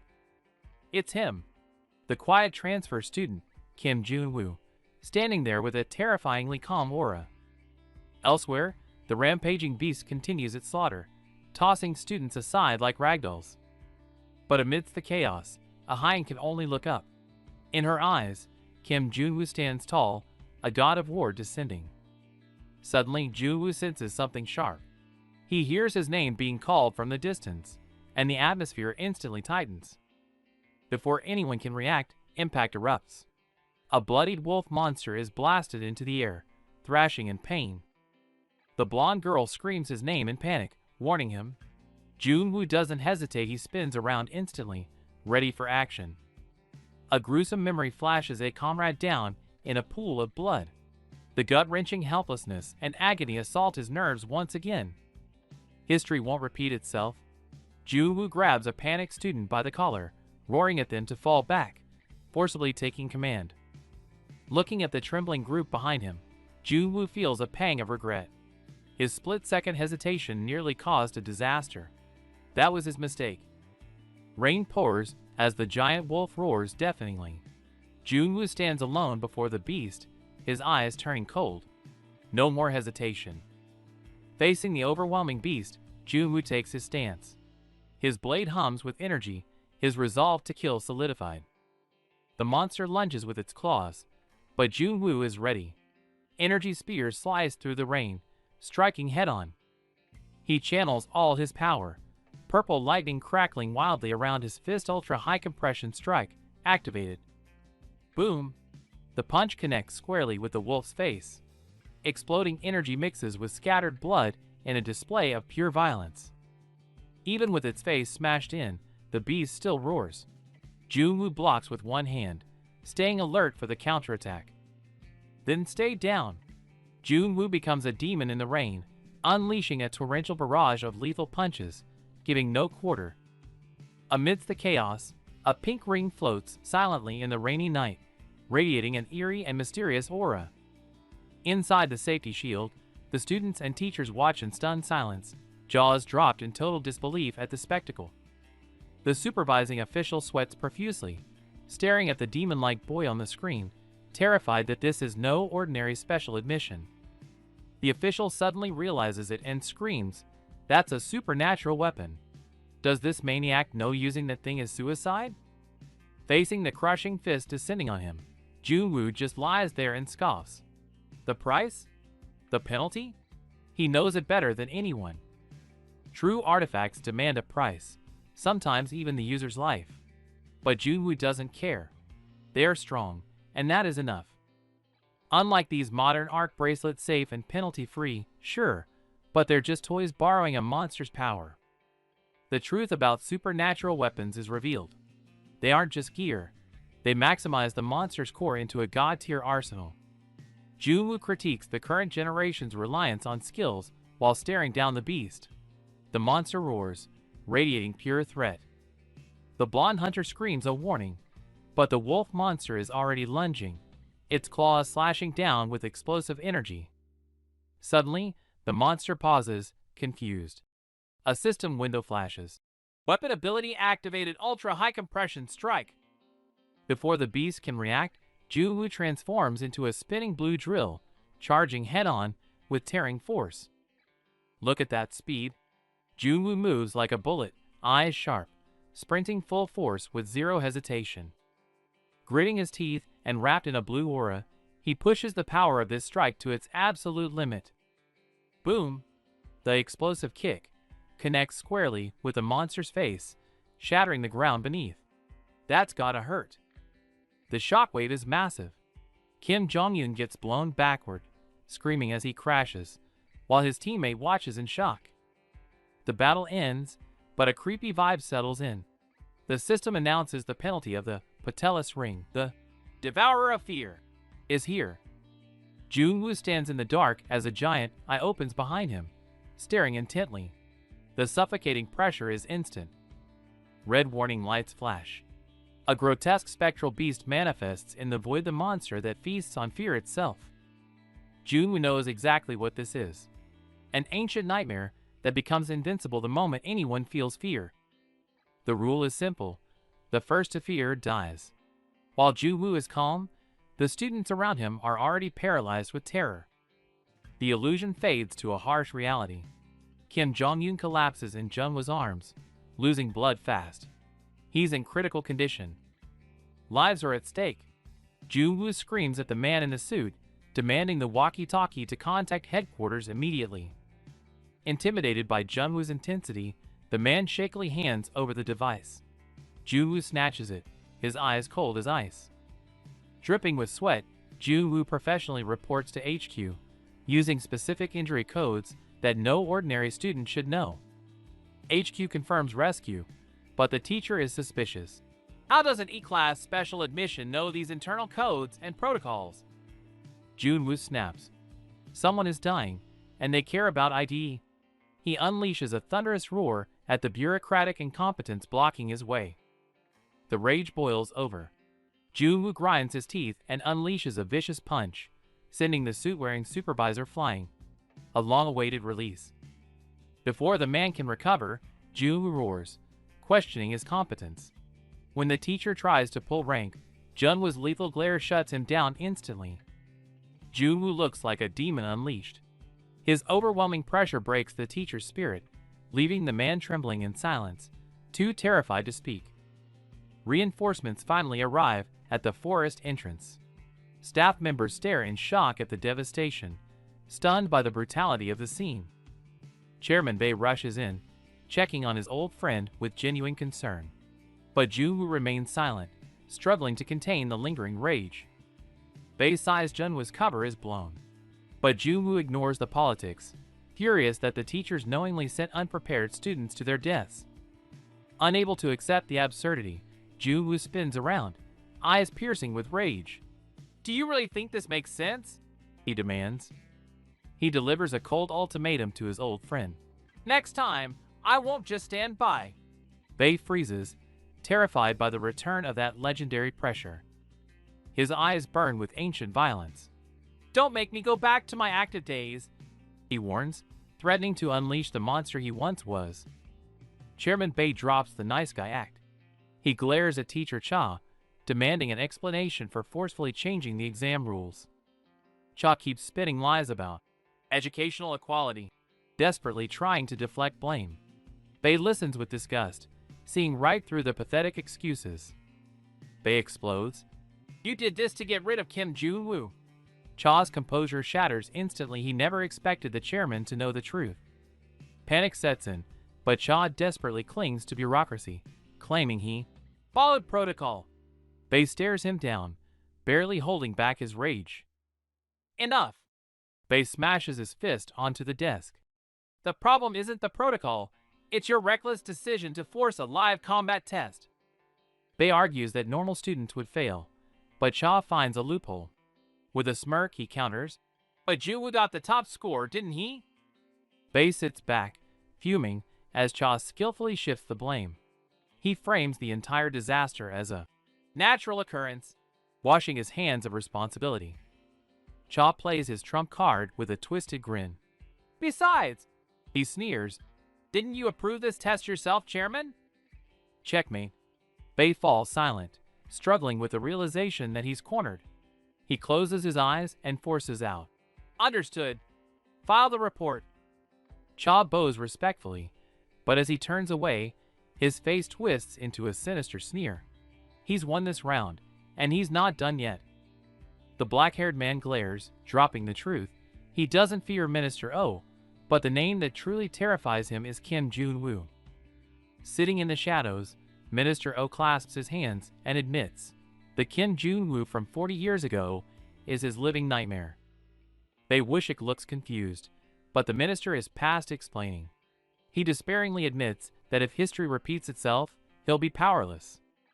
Hearing this, Wushik breaks into a cold sweat, feeling an unprecedented, suffocating pressure standing before the closed door. Alone in the empty hallway, he stands frozen, weighed down by the heavy silence before the storm. Meanwhile, Teacher Cha wipes his sweat while reporting to his superior. He claims it's handled internally, but he's clearly shaken. The mysterious figure on the phone speaks coldly, noting Kim Jong-un's minor injuries and digging up dirt on his corrupt father. Teacher Cha gets increasingly agitated, scolding the person on the other end for the special admission student's poor performance. He questions bluntly, does that student actually have any skill? Was giving away that special admission slot a mistake? The voice drops the pretense, bringing up the Parents Association and implying the student council list is already fixed, forcing Cha's hand.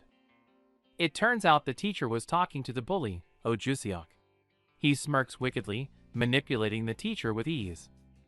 Before hanging up, the bully offers some fake comfort. Teacher Cha stares out the window, forced to agree and play along. Jusiok stares at his phone, his fake smile vanishing. He's terrified of Junwoo's power. That guy is definitely not just a normal student. Remembering the warning that Junwoo is stronger than veteran hunters, the bully breaks into a cold sweat, realizing he cannot afford to fail. Fear turns into murderous intent. Gripping his phone in the dark, He vows to crush Kim Jun-woo, no matter the cost. Cut to the hospital.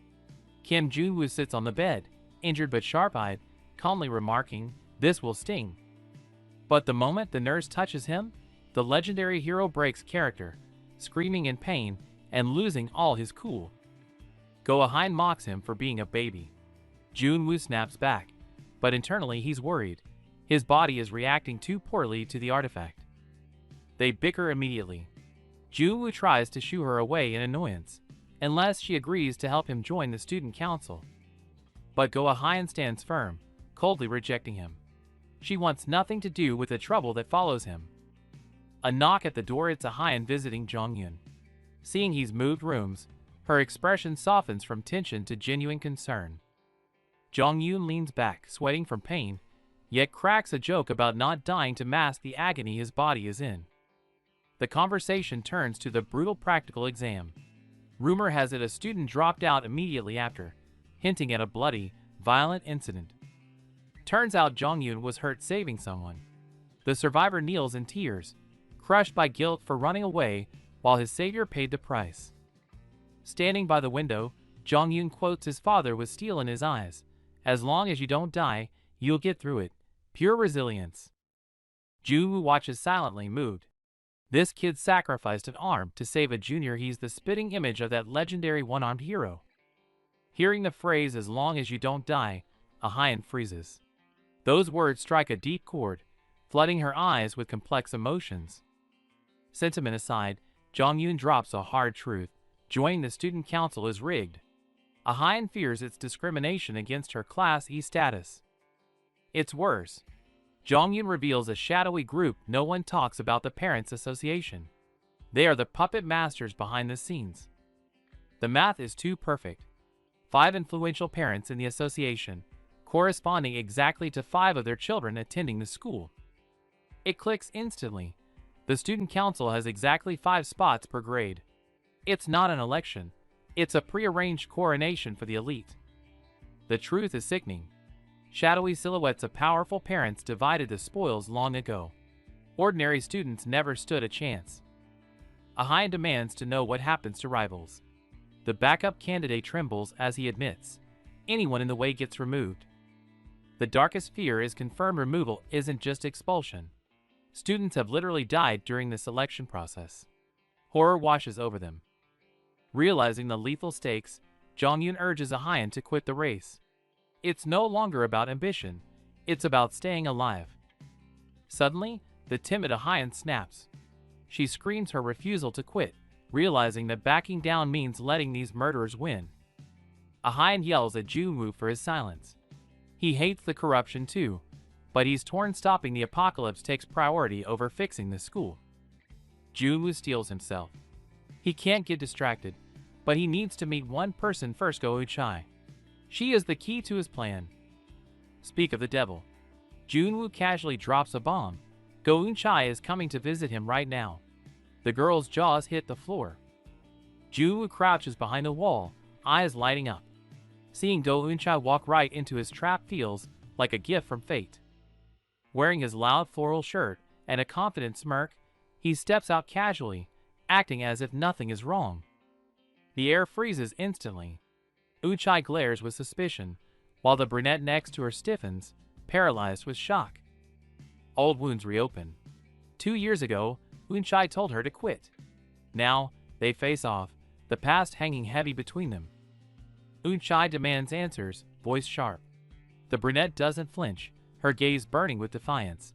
"I've already enrolled."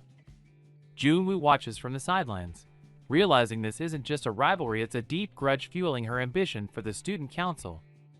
From the shadows, sharp eyes watch every move. The tension is palpable. Schemes are already in motion. Cut to the hospital. Ahein shuts down the conversation cold, muttering nothing left to say as she turns her back on them. Eun-chae asks if she's hurt, but Ahein scoffs internally.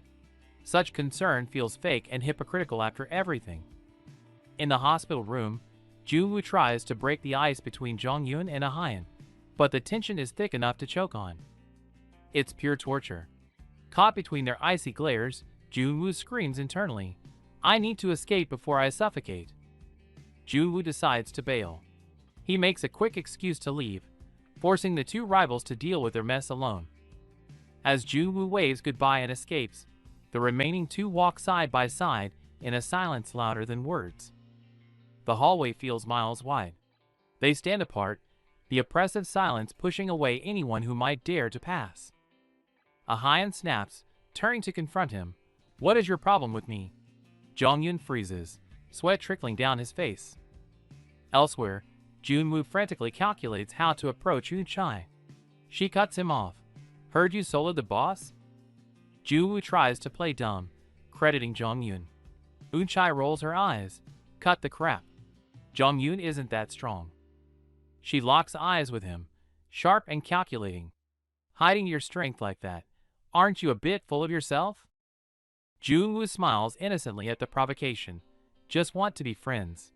Eunchae stays ice cold. "You want a seat on the council?"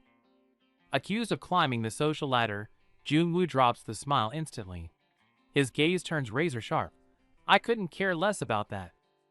Eunchae glares daggers, warning the guy to keep Go-Ahyun out of his schemes, no matter what he's planning to get on the council. The guy scoffs, dropping a bombshell. Ahyun is the one desperate to join the student council, leaving Eunchae completely stunned. He pushes his luck mentioning her grandfather, but before he can finish, Eunchae's fist connects, instantly shutting him up. Eunchae seizes him by the collar, furiously demanding to know if Ahyun is seeking revenge, while the guy sweats in pure panic. Giving him no room to breathe, the violent goddess pins him against the wall, raising her knee for a brutal follow-up. A vicious knee strike lands, doubling him over in agony. Eunchae moves like lightning, already pivoting for the next attack. The knee slams into his gut with sickening force. His face twists in agony, looking like he's about to throw up. He hits the floor, gasping for air. Eunchae towers over him, her eyes filled with cold mockery. He tries to fight back but realizes she's absurdly fast. Her skills are way above a student, rivaling even the dungeon management team. Her speed defies logic. He finally realizes he severely underestimated this crazy woman's combat power. Eunchae dominates the fight, landing precise, brutal hits. He's baffled why didn't she show this kind of power during public events. Before he can react, she rushes him with overwhelming pressure, leaving him terrified and defenseless. With his arm twisted behind his back, he screams this is against the rules, only to be met with Eunchae's cold indifference. When he questions the rules, Eunchae sarcastically praises his adaptability, then shifts the topic to his clumsy performance in the last subjugation. She tears away the facade. Here, subjugation isn't about winning, it's a performance designed solely to entertain the crowd. Hearing this, he grits his teeth, eyes wide with shock and rage. The twisted reality of their world makes him sick. Back in the hospital, Eunchae reveals her true motive. She wants to use his family connections to snag some weapons from Support HQ. He rejects her immediately, looking at her like she's insane. That's impossible, he shoots back without hesitation. He desperately explains that his stubborn grandfather won't listen to anything, while the tension scares off a nearby nurse. He starts to lose it, shouting in frustration, but Eunchae instantly pins him down, sternly warning him not to cause a scene. A sharp slap echoes. Eunchae walks away without looking back, leaving only a cold "see you again." She draws the line she never wants to see him again. He watches her leave, knowing it won't be that simple. The label Go Sukta's granddaughter hangs in the air. The very reason he approached her is now the wall between them. Back at the ward, a hand rests on the door handle. A deep breath before facing the music. The air in the room is heavy. The visitor delivers the bad news. Eunchae didn't take the bait. At the mention of Go Suktu, the patient breaks into a cold sweat. It's not family love, it's pure terror. They hit a dead end. Eunchae never asks the old man for anything. Their plan has collapsed. The old man's aura is inhuman. He hesitates, too terrified to even speak his name aloud in this room. The visitor mocks his naivety with a sneer. But then, a shift in tone, a darker, more ruthless bait is offered. What if Go-Ahyun drops out? The words hit like a bomb. This is the ruthless leverage they needed. Eunchai hates her sister. If they force Goyan out, Eunchai might just agree to the deal. A dirty conspiracy is born. Shoo! Silence cuts in instantly. Footsteps outside, someone is listening. Cut to the campus grounds. Kim Jong-un sits alone on a bench, drink in hand, weighed down by solitude. The toxic plan echoes in his mind. He's desperate for the student council seat, standing on the edge of a moral cliff. His only goal is revenge against Go Suk-du. Yet, beneath the hatred, a flicker of hesitation fights to surface. He can't do it alone. He desperately needs the outlier, Kim Jong-woo's only lifeline in this mess. A bitter laugh escapes him. Reality bites. There is absolutely no reason for the strong to help the weak. Left to fend for himself again? Just as he accepts his fate, a sound breaks the silence. Kim Jong-woo steps in. He looks down at the moping student and cuts straight to the bone. Who do you think you are, looking so pathetic? Rocking his signature pajamas, Jong-woo casually asks if she's heading home. Ah-hyun keeps her head down, clearly not in the mood to chat. Jong-woo sighs and drops a bomb. Thinking of dropping out? Ah-hyun freezes, her eyes widening in pure shock at being exposed. Seeing her panic, Jong-woo just smirks. He played her like a fiddle. He knew exactly how she'd react. Then comes the second shocker. I just fought Go Eunchai. Hearing her perfect sister got into a brawl leaves Ah-hyun stammering in disbelief. Jong-woo stretches and yawns. Being nice is too much work. Time to switch tactics. If persuasion fails, threats will work wonders. Just imagining Go Eunchai's superior attitude, that look of pure disgust in her saying, "Gross," echoes in the air. Jong-woo scoffs. Threaten her? You joking? Like you could ever find a weakness on someone like that. Ah-hyun sweats, unable to argue back. While she's confused, Jong-woo points a finger straight at her chest. Listen up. You are her biggest weakness. He breaks it down. Eunchai is the family's golden child. Ah-hyun, the illegitimate outcast, is a living scandal waiting to blow up their reputation. Why would she care about a classy nobody like you? Jung-woo's words cut deep, leaving Ah-hyun gritting her teeth in frustrated silence. Seeing her on the verge of tears, Jong-woo twists the knife. She wants you gone because she's scared. Scared you might actually take her place. Ah-hyun snaps, yelling back through tears. Stop it! I know my limits. Jong-woo just turns calmly. Doesn't make sense? Then make it make sense.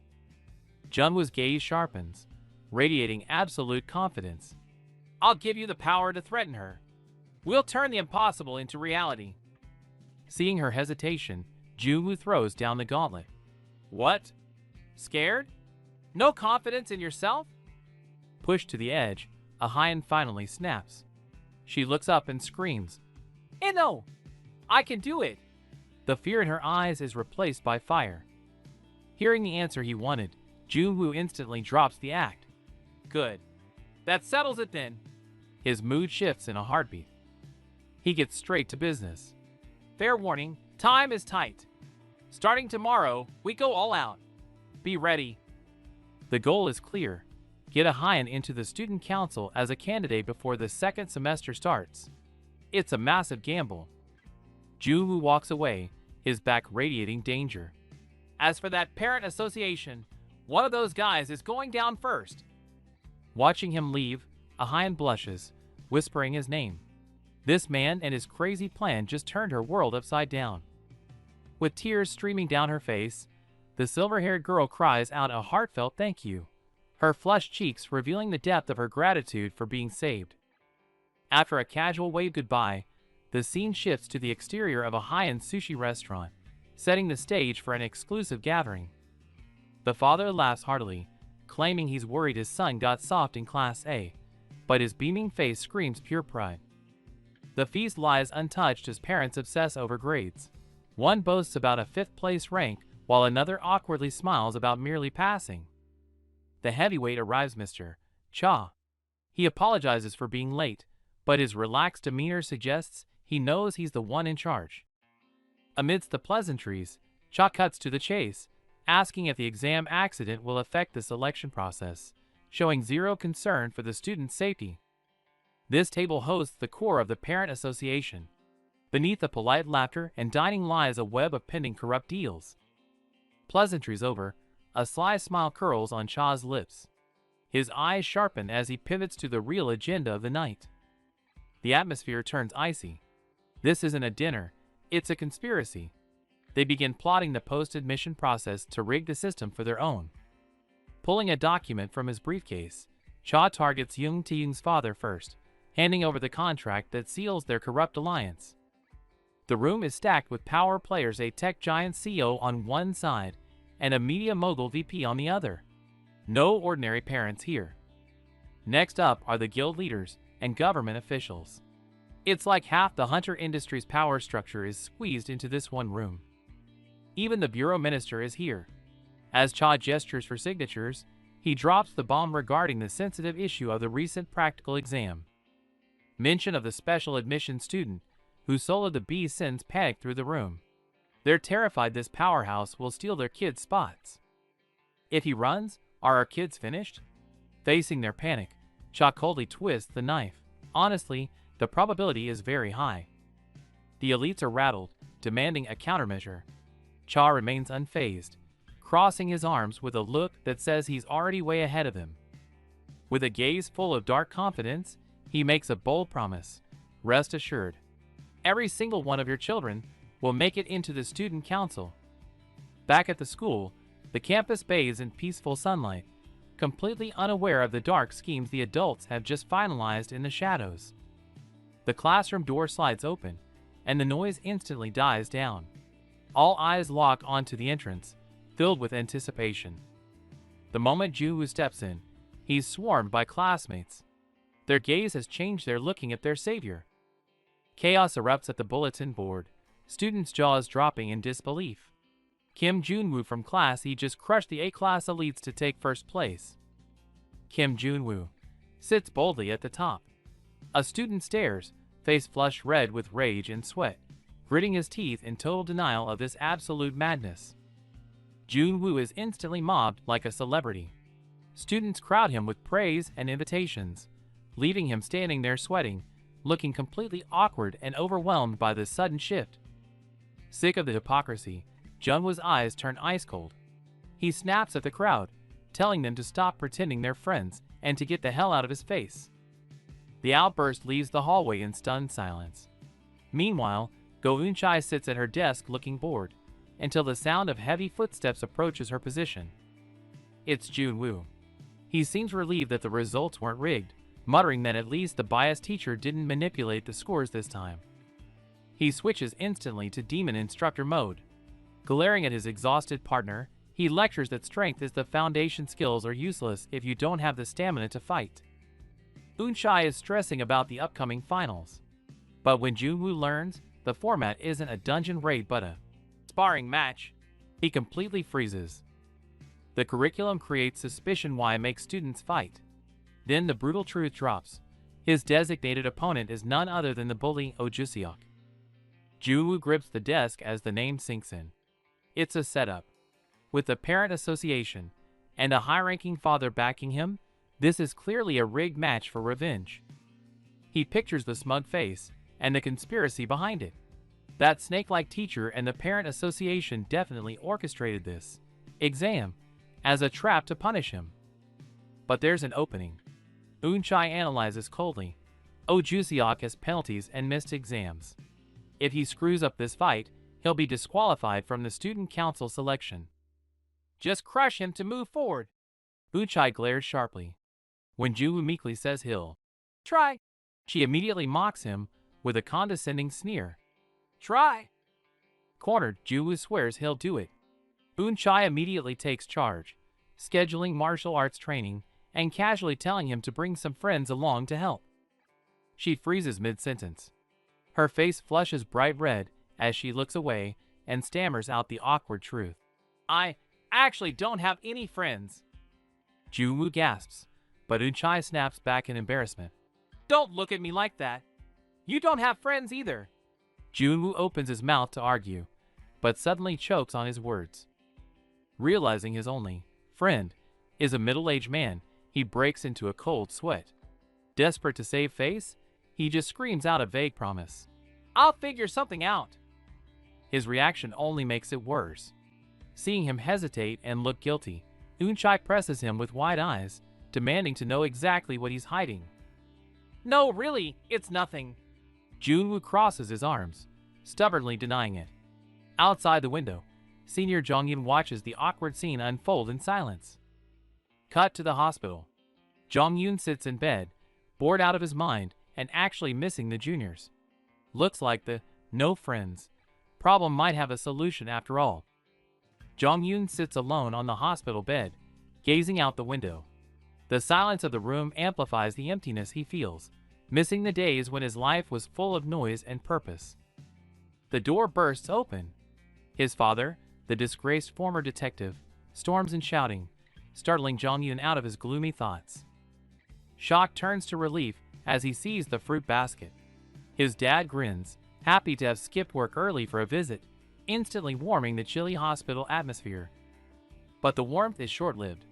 His dad sits down and starts lecturing again, bringing up the legendary grandfather who never gave up, even after losing an arm. Then comes the pivot.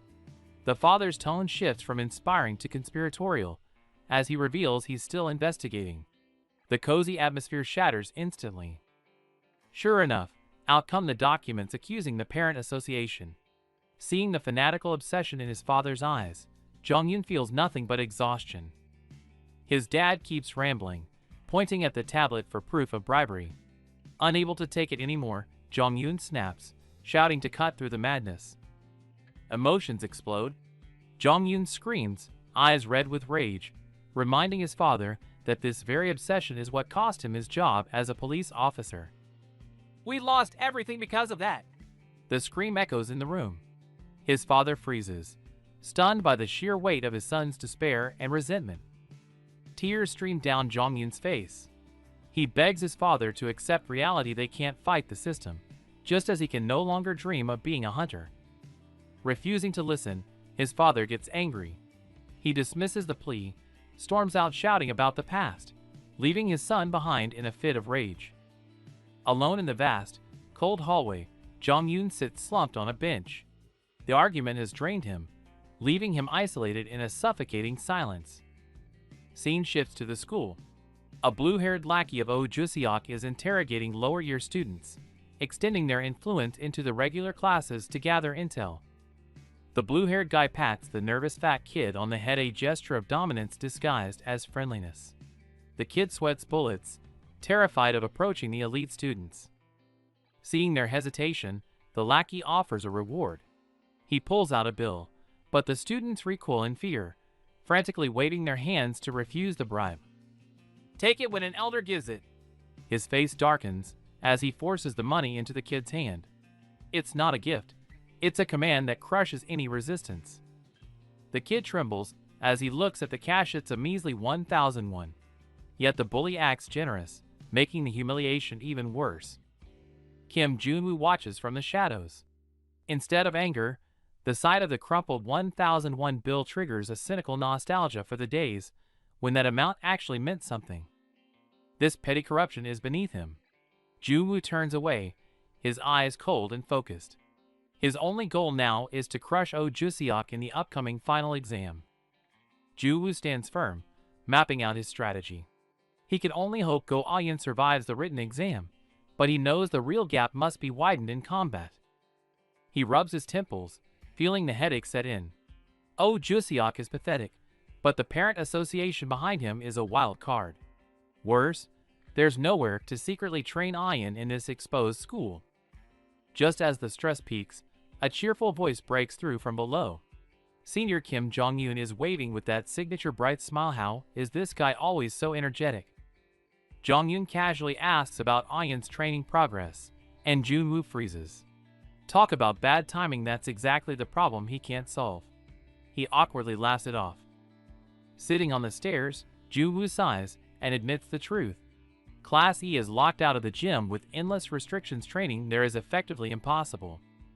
Hearing Junwoo's worries, Jongyun keeps it light. He brings up their brush with death in the dungeon. Surely this is nothing compared to when they risk their actual lives? Memories flash back to the pouring rain and crumbling ruins. They sprinted through despair and made it out alive, a bond forged in blood and survival.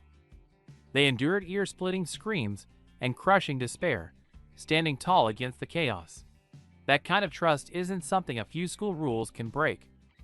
Jong-yoon suddenly drops a heavy line. I wonder if you were there 2 years ago. Junwoo blinks, completely caught off guard. What is that supposed to mean? Jong-yoon quickly laughs it off and flashes a thumbs up with the perfect solution. Why not use my family's dojo? Junwoo's eyes widen, problem solved. The scene shifts to the counseling room, where the air is thick with tension. The teacher sits in the shadows, ready to drop the hammer. The teacher's voice is cold as he strikes a nerve. Jusiok, you're the one in real danger right now. The purple-haired bully breaks into a cold sweat, pupils trembling. Kim Junwoo is running for the student council. Hearing the name, Jusiok shrieks in disbelief. He looks like he's just seen a ghost. Jusiok explodes with rage, unable to believe that a special admission student got an exemption. It's a slap in the face, and he's furious. The teacher drops the bomb. Junwoo soloed a green rank boss. Jusiok grits his teeth, forced to admit he saw the terrifying power with his own eyes. Jusiok clutches his pants, trembling, still clinging to the hope that the spot is rigged for him. But the teacher cuts him down cold. Daddy can't fix this one for you. Failing grades, missed evaluations, he's about to be crushed by Junwoo. Jusiok loses it, screaming like a maniac, demanding the teacher rig the results by any means necessary. Seeing the student broken, the teacher finally hands over the solution, the exam papers. Just memorize the answers, and the written test is in the bag. But that's just step 1. The written test isn't enough. From the shadows, the teacher reveals a far more sinister plan. With a forbidden power lurking in the dark, they can crush Junwoo in the combat exam too. The blue-haired boy stares at the device on the ground, realization dawning. Could this strange design really be what he thinks it is? The guy in the hoodie checks it, and his jaw drops. An unregistered B rank skill? In a school of D ranks, this is basically a cheat code. Junwoo crosses his arms with a confident smirk, calling it standard gear for pros. The hoodie guy sweats profusely. This is absolute insanity. Under questioning, he avoids eye contact and stammers, admitting he borrowed it from his father, sweat trickling down his face. Junwoo drops a bombshell. He's called in a heavyweight senior to assist with the special training. Footsteps approach from the door.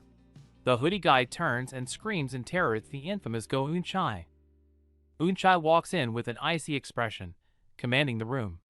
The boys whisper nervously, shocked she agreed to help despite her dislike for Junwoo. Junwoo grins and pats Eun-chae on the shoulder, dumping the training duty on her. She looks disgusted, barely tolerating his touch. Though clearly reluctant, the princess gritted her teeth and agreed, her eyes burning with suppressed anger. Cut to the gym, where screams and the thud of heavy impacts echo. It sounds painful just listening to it. It's not training, it's a beatdown. Ahine collapses to the floor, tears welling up in her eyes from the sheer pain. The timid girl finally snaps, crying that it's too harsh. But Eun-chae coldly replies that she warned her this is real combat. Seeing Ahine complain, Junwoo sighs and decides to escalate things. If she's scared of pain, they'll take off the gear and fight with skills. Junwoo roars at her to attack for real. Ahine hesitates, worried about expulsion, but she's pushed to the edge. System alert. Skill restrictions lifted. Pushed to the brink, Ahine's eyes change. Blue fire ignites in her palm as she abandons all hesitation. Azure Flame activated. She drops into a low stance, blue fire raging in her hand. Junwoo raises an eyebrow, sensing the genuine danger of her power. The scene shifts, training continues. Junwoo gasps for air, radiating intense heat, clearly fresh from a brutal exchange. With a roar, a wave of blue energy explodes. The terrifying impact sends the opponent reeling back. No time to breathe, a fierce punch flies in. He barely dodges the first, but the follow-up strike lands square on his face, rattling his skull. A clean, brutal hit. The victim screams as he's knocked backward. The fight is decided in a split second. Ahayan hits the mat, gasping for air in agony, but Junwoo shows no mercy, coldly ordering her to get back up. Pushed to her limit, her eyes sharpen as the azure flame ignites around her, radiating a newfound intensity. She launches herself like a cannonball, a blazing kick tearing through the air straight toward Junwoo's face. Even with such ferocity, Junwoo dodges effortlessly, mocking her technique right in the middle of close combat. She hits the floor again, cursing in frustration, while Junwoo calmly stands over her, dissecting exactly why she failed. Teacher mode on. Junwoo cuts to the chase. She's too focused on chaining skills, making her movements stiff and predictable. Ahayan tries to argue, but Junwoo cuts her off cold, focusing only on the attack leaves her wide open. Seeing she clearly doesn't get it, Junwoo smirks with a dangerous glint in his eye. He'll just have to beat the lesson into her. The pace explodes. Junwoo's attacks rain down, forcing Ahayan into a desperate defense, using every limb to survive. He smiles like a predator toying with prey, while Ahayan, drenched in sweat, grits her teeth and hunts for an opening. The moment Junwoo strikes, Ahayan seizes the opening and lands a vicious high kick, connecting with solid impact. Caught off guard, Junwoo's instincts take over faster than thought, automatically firing a high-level striking palm. Unable to dodge, Ahayan takes the full force of the blow, her face twisting in shock and pain. The impact is brutal. She sees stars, her head ringing as she stumbles backward, completely dazed. It was too much. She collapses on the mat, staring blankly, trying to process what just happened. Lying on the floor, she curses in defeat. Junwoo steps back, hammering home the point. This is why basics matter. She demands to know if he tried to kill her, while Junwoo sweats nervously that strike was pure instinct, completely uncontrolled. Terrified by his skill, she questions who he really is. Junwoo, feeling the heat, plays dumb and deflects. She starts guessing he's some secret agent, so Junwoo shuts down the nonsense and orders her to rest, ending the interrogation. The scene shifts to the fencing gym, much more relaxed. The brown-haired guy pushes the door open, smiling and greeting the team. Looks like they're early. The blonde guy is sprawled on the floor, complaining about the dust. The brown-haired guy sits on the mat, reminiscing about watching his dad train here, mostly getting beaten up.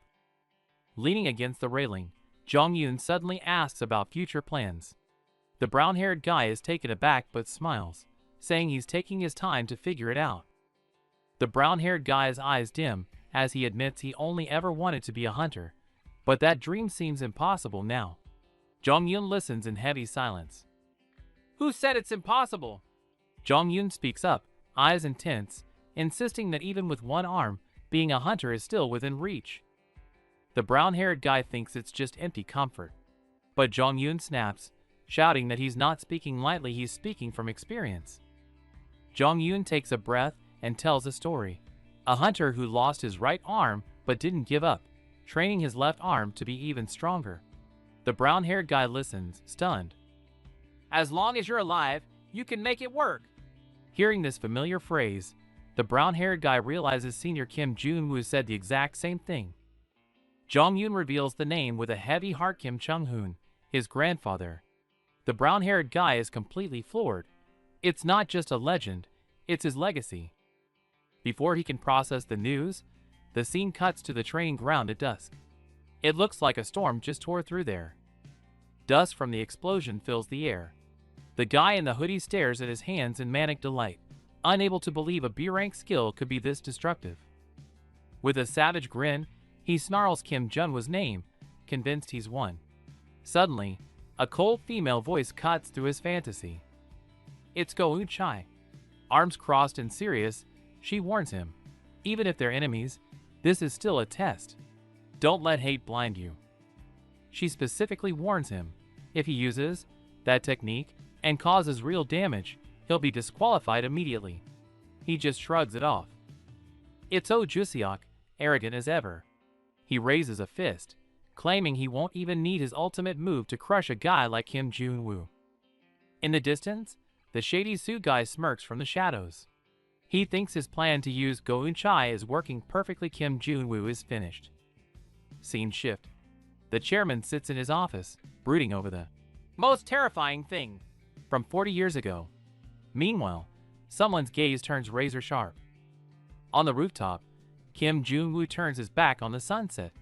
He scoffs at the old stories, dismissing them as the ramblings of a senile fool. Night falls over the Zone 2 camp. Lights flicker on in the silence, with only the stars watching over this fortress in the ruins. The door creaks open. A young hunter with a scar peeks in, casually calling out for Chung-hoon. Looks like a memory from the distant past. The captain sits alone in the dark, focused on paperwork, until a noise startles him. He spins around, eyes widening in genuine surprise to see his old teammates standing there at this late hour. It's Chung-hoon and Wushik, grinning from ear to ear. Claiming work is slow, they brought drinks to surprise him.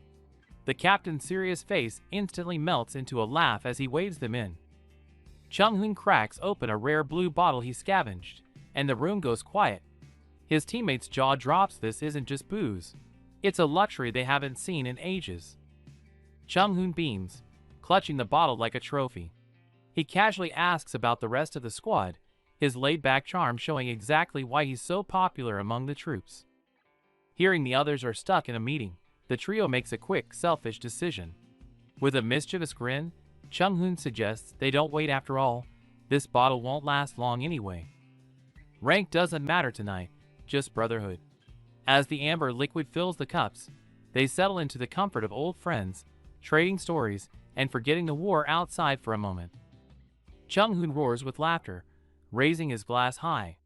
He shouts about how he can still live the hunter life despite his injuries, his optimism shining brighter than the dim room. The mood snaps. Flashback to 8 months ago.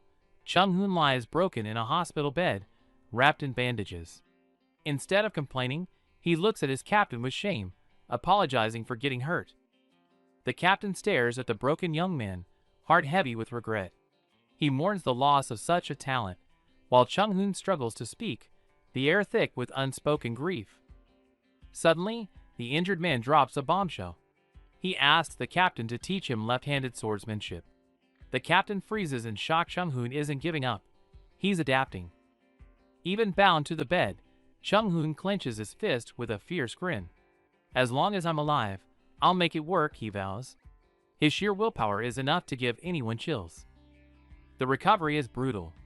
Push-ups until his muscles scream, swinging a sword with his offhand until it bleeds. He pushes through the agony, defying every expectation to master a new way of fighting. He didn't just recover, he evolved. No longer relying on brute strength, he became a tactical genius, striking monster weaknesses with surgical precision.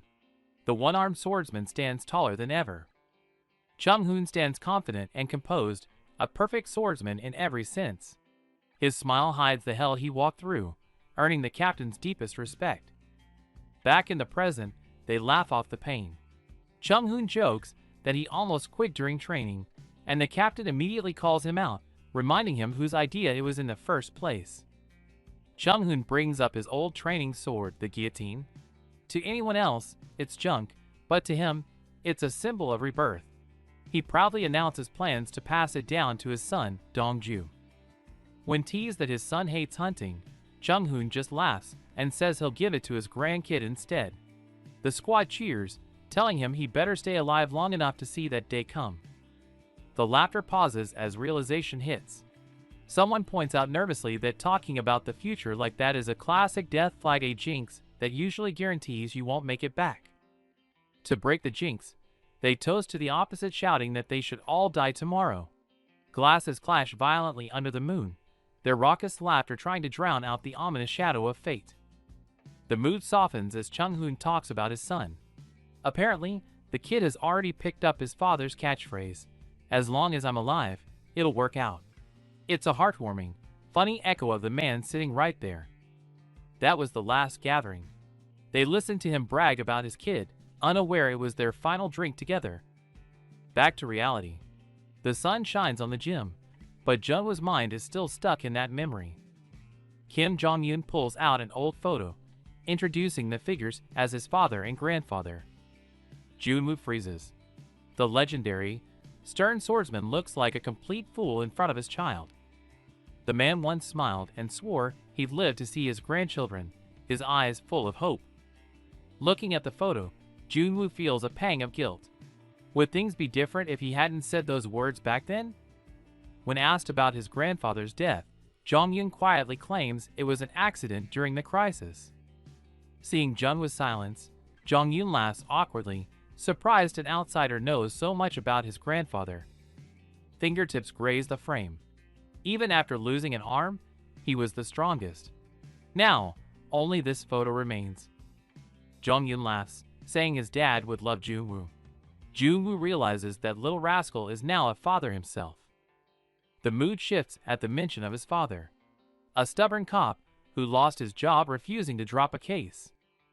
Pressed for details, Jong-yoon hesitates. The case runs deep, and he struggles with whether to speak. Finally, he speaks. It involves a murder case during the student council election 2 years ago. Just like recent events, 2 students vanished into thin air in the rain, leaving no trace. His father tried to investigate, but the case was buried, and he was forcefully fired.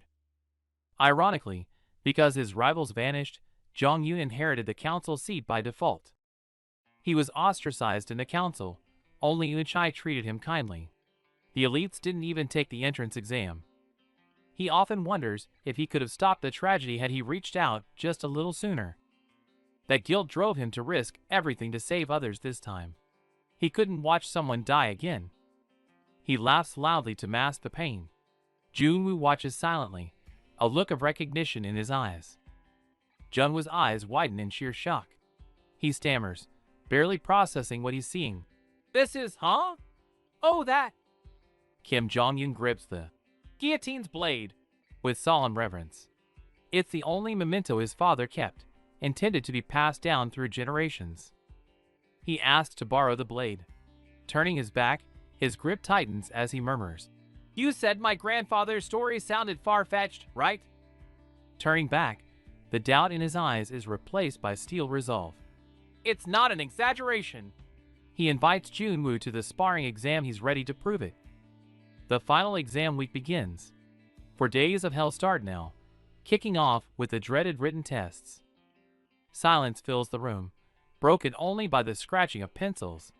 Tension hangs heavy as everyone focuses intensely on their papers. The blue-haired delinquent enters full panic mode. Staring at the gibberish on the page, he realizes he hasn't attended a single class. His brain melts. Junwoo is also struggling. Slaying monsters is easy, math is not. But he notices Oh Juseok looking strangely focused. That scumbag definitely memorized the answers beforehand. Meanwhile, the outcast Go Ayan is breezing through the test. This sight makes the blonde heiress, Go Eun-chae, grit her teeth, her eyes burning with intense jealousy. This guy is sweating bullets, glancing at the top student next to him. She's always ranked first, he prays, betting his entire grade on her answers. Finally, the dark-haired girl stands up to hand in her paper. Facing the stern proctor, she meets his gaze with cool, unwavering confidence. The balding teacher snaps, his glasses glinting dangerously. "Don't look away." The student freezes, terrified, and meekly submits to the pressure. The written torture is over. It's day 4. The campus speakers crackle to life. The main event is about to begin. The first-year sparring test will begin shortly. As the summons to the auditorium echoes, the atmosphere in the classroom instantly shifts from calm to electric. The blonde girl clenches her fist in excitement. She's been waiting for this. The guy beside her stays cool, simply saying, "Let's go!" The crowd outside is massive. The blonde girl shouts for Kim Junwoo, but he just frowns, clearly annoyed by the noise and the unwanted attention. Stepping inside, everyone is stunned. This isn't just an exam, it's a coliseum. A tsunami of cheers erupts, shaking the very ground they stand on. The stands are packed, students screaming their lungs out. Professional cameras roll, broadcasting every second of this spectacle live. "What is this, pro wrestling?" The guy is freaked out by the scale. The girl explains the stakes. Top rankers get student council seats, so the whole school is watching. Junwoo stares coldly. Treating monster hunts like TV shows wasn't enough. Now they're turning student fights into a spectacle. It's disgusting. The students aren't blind. They despise the adults cashing in on their lives. Meanwhile, Chairman Bay Wushik steps up to read the hypocritical rules. He offers some fake praise for their hard work, then drops the rule: random 1v1 duels. Winners advance, losers go home. Juwoo smirks, gripping his stick. He recognizes this immediately. It's King of the Hill, the brutal format from his era. Fight until you drop. The rules are vicious. 0-point rookies can retry endlessly, but once you score a point, a single loss eliminates you forever. No room for error. The instructor adds a hollow warning: gear absorbs damage, but you can still get hurt, so hold back. Yeah, right, like that'll happen. The crowd erupts instantly, complaints forgotten. With the signal given, the elite Class A battles begin, and the arena goes wild. The screen flashes. 2 top A class names appear. It's a heavy hitter match right off the bat. Geared up and in position. The referee gives the command, and the tension in the arena spikes instantly. They clash instantly, kicks flying in a blur. In the stands, Go Eunchai stares wide-eyed. This is the raw power of Class A. The fight is explosive. Totally impressed, Eunchai turns to Junwoo beside her. What do you think of that move? She turns around, and he's asleep. Arms crossed, dozing off. Eunchai nearly explodes. You're sleeping through a match like this? Junwoo wakes up groggy and yawns. Class A is a mess. Nothing to see here. Wake me when it's our turn. Eunchai is left speechless. He even mocks her standards before looking up at the sky. To him, this high-level duel is nothing but a boring lullaby. He naps for a while until someone taps his shoulder. The Class D matches are already over. Junwoo stretches, looking completely unbothered.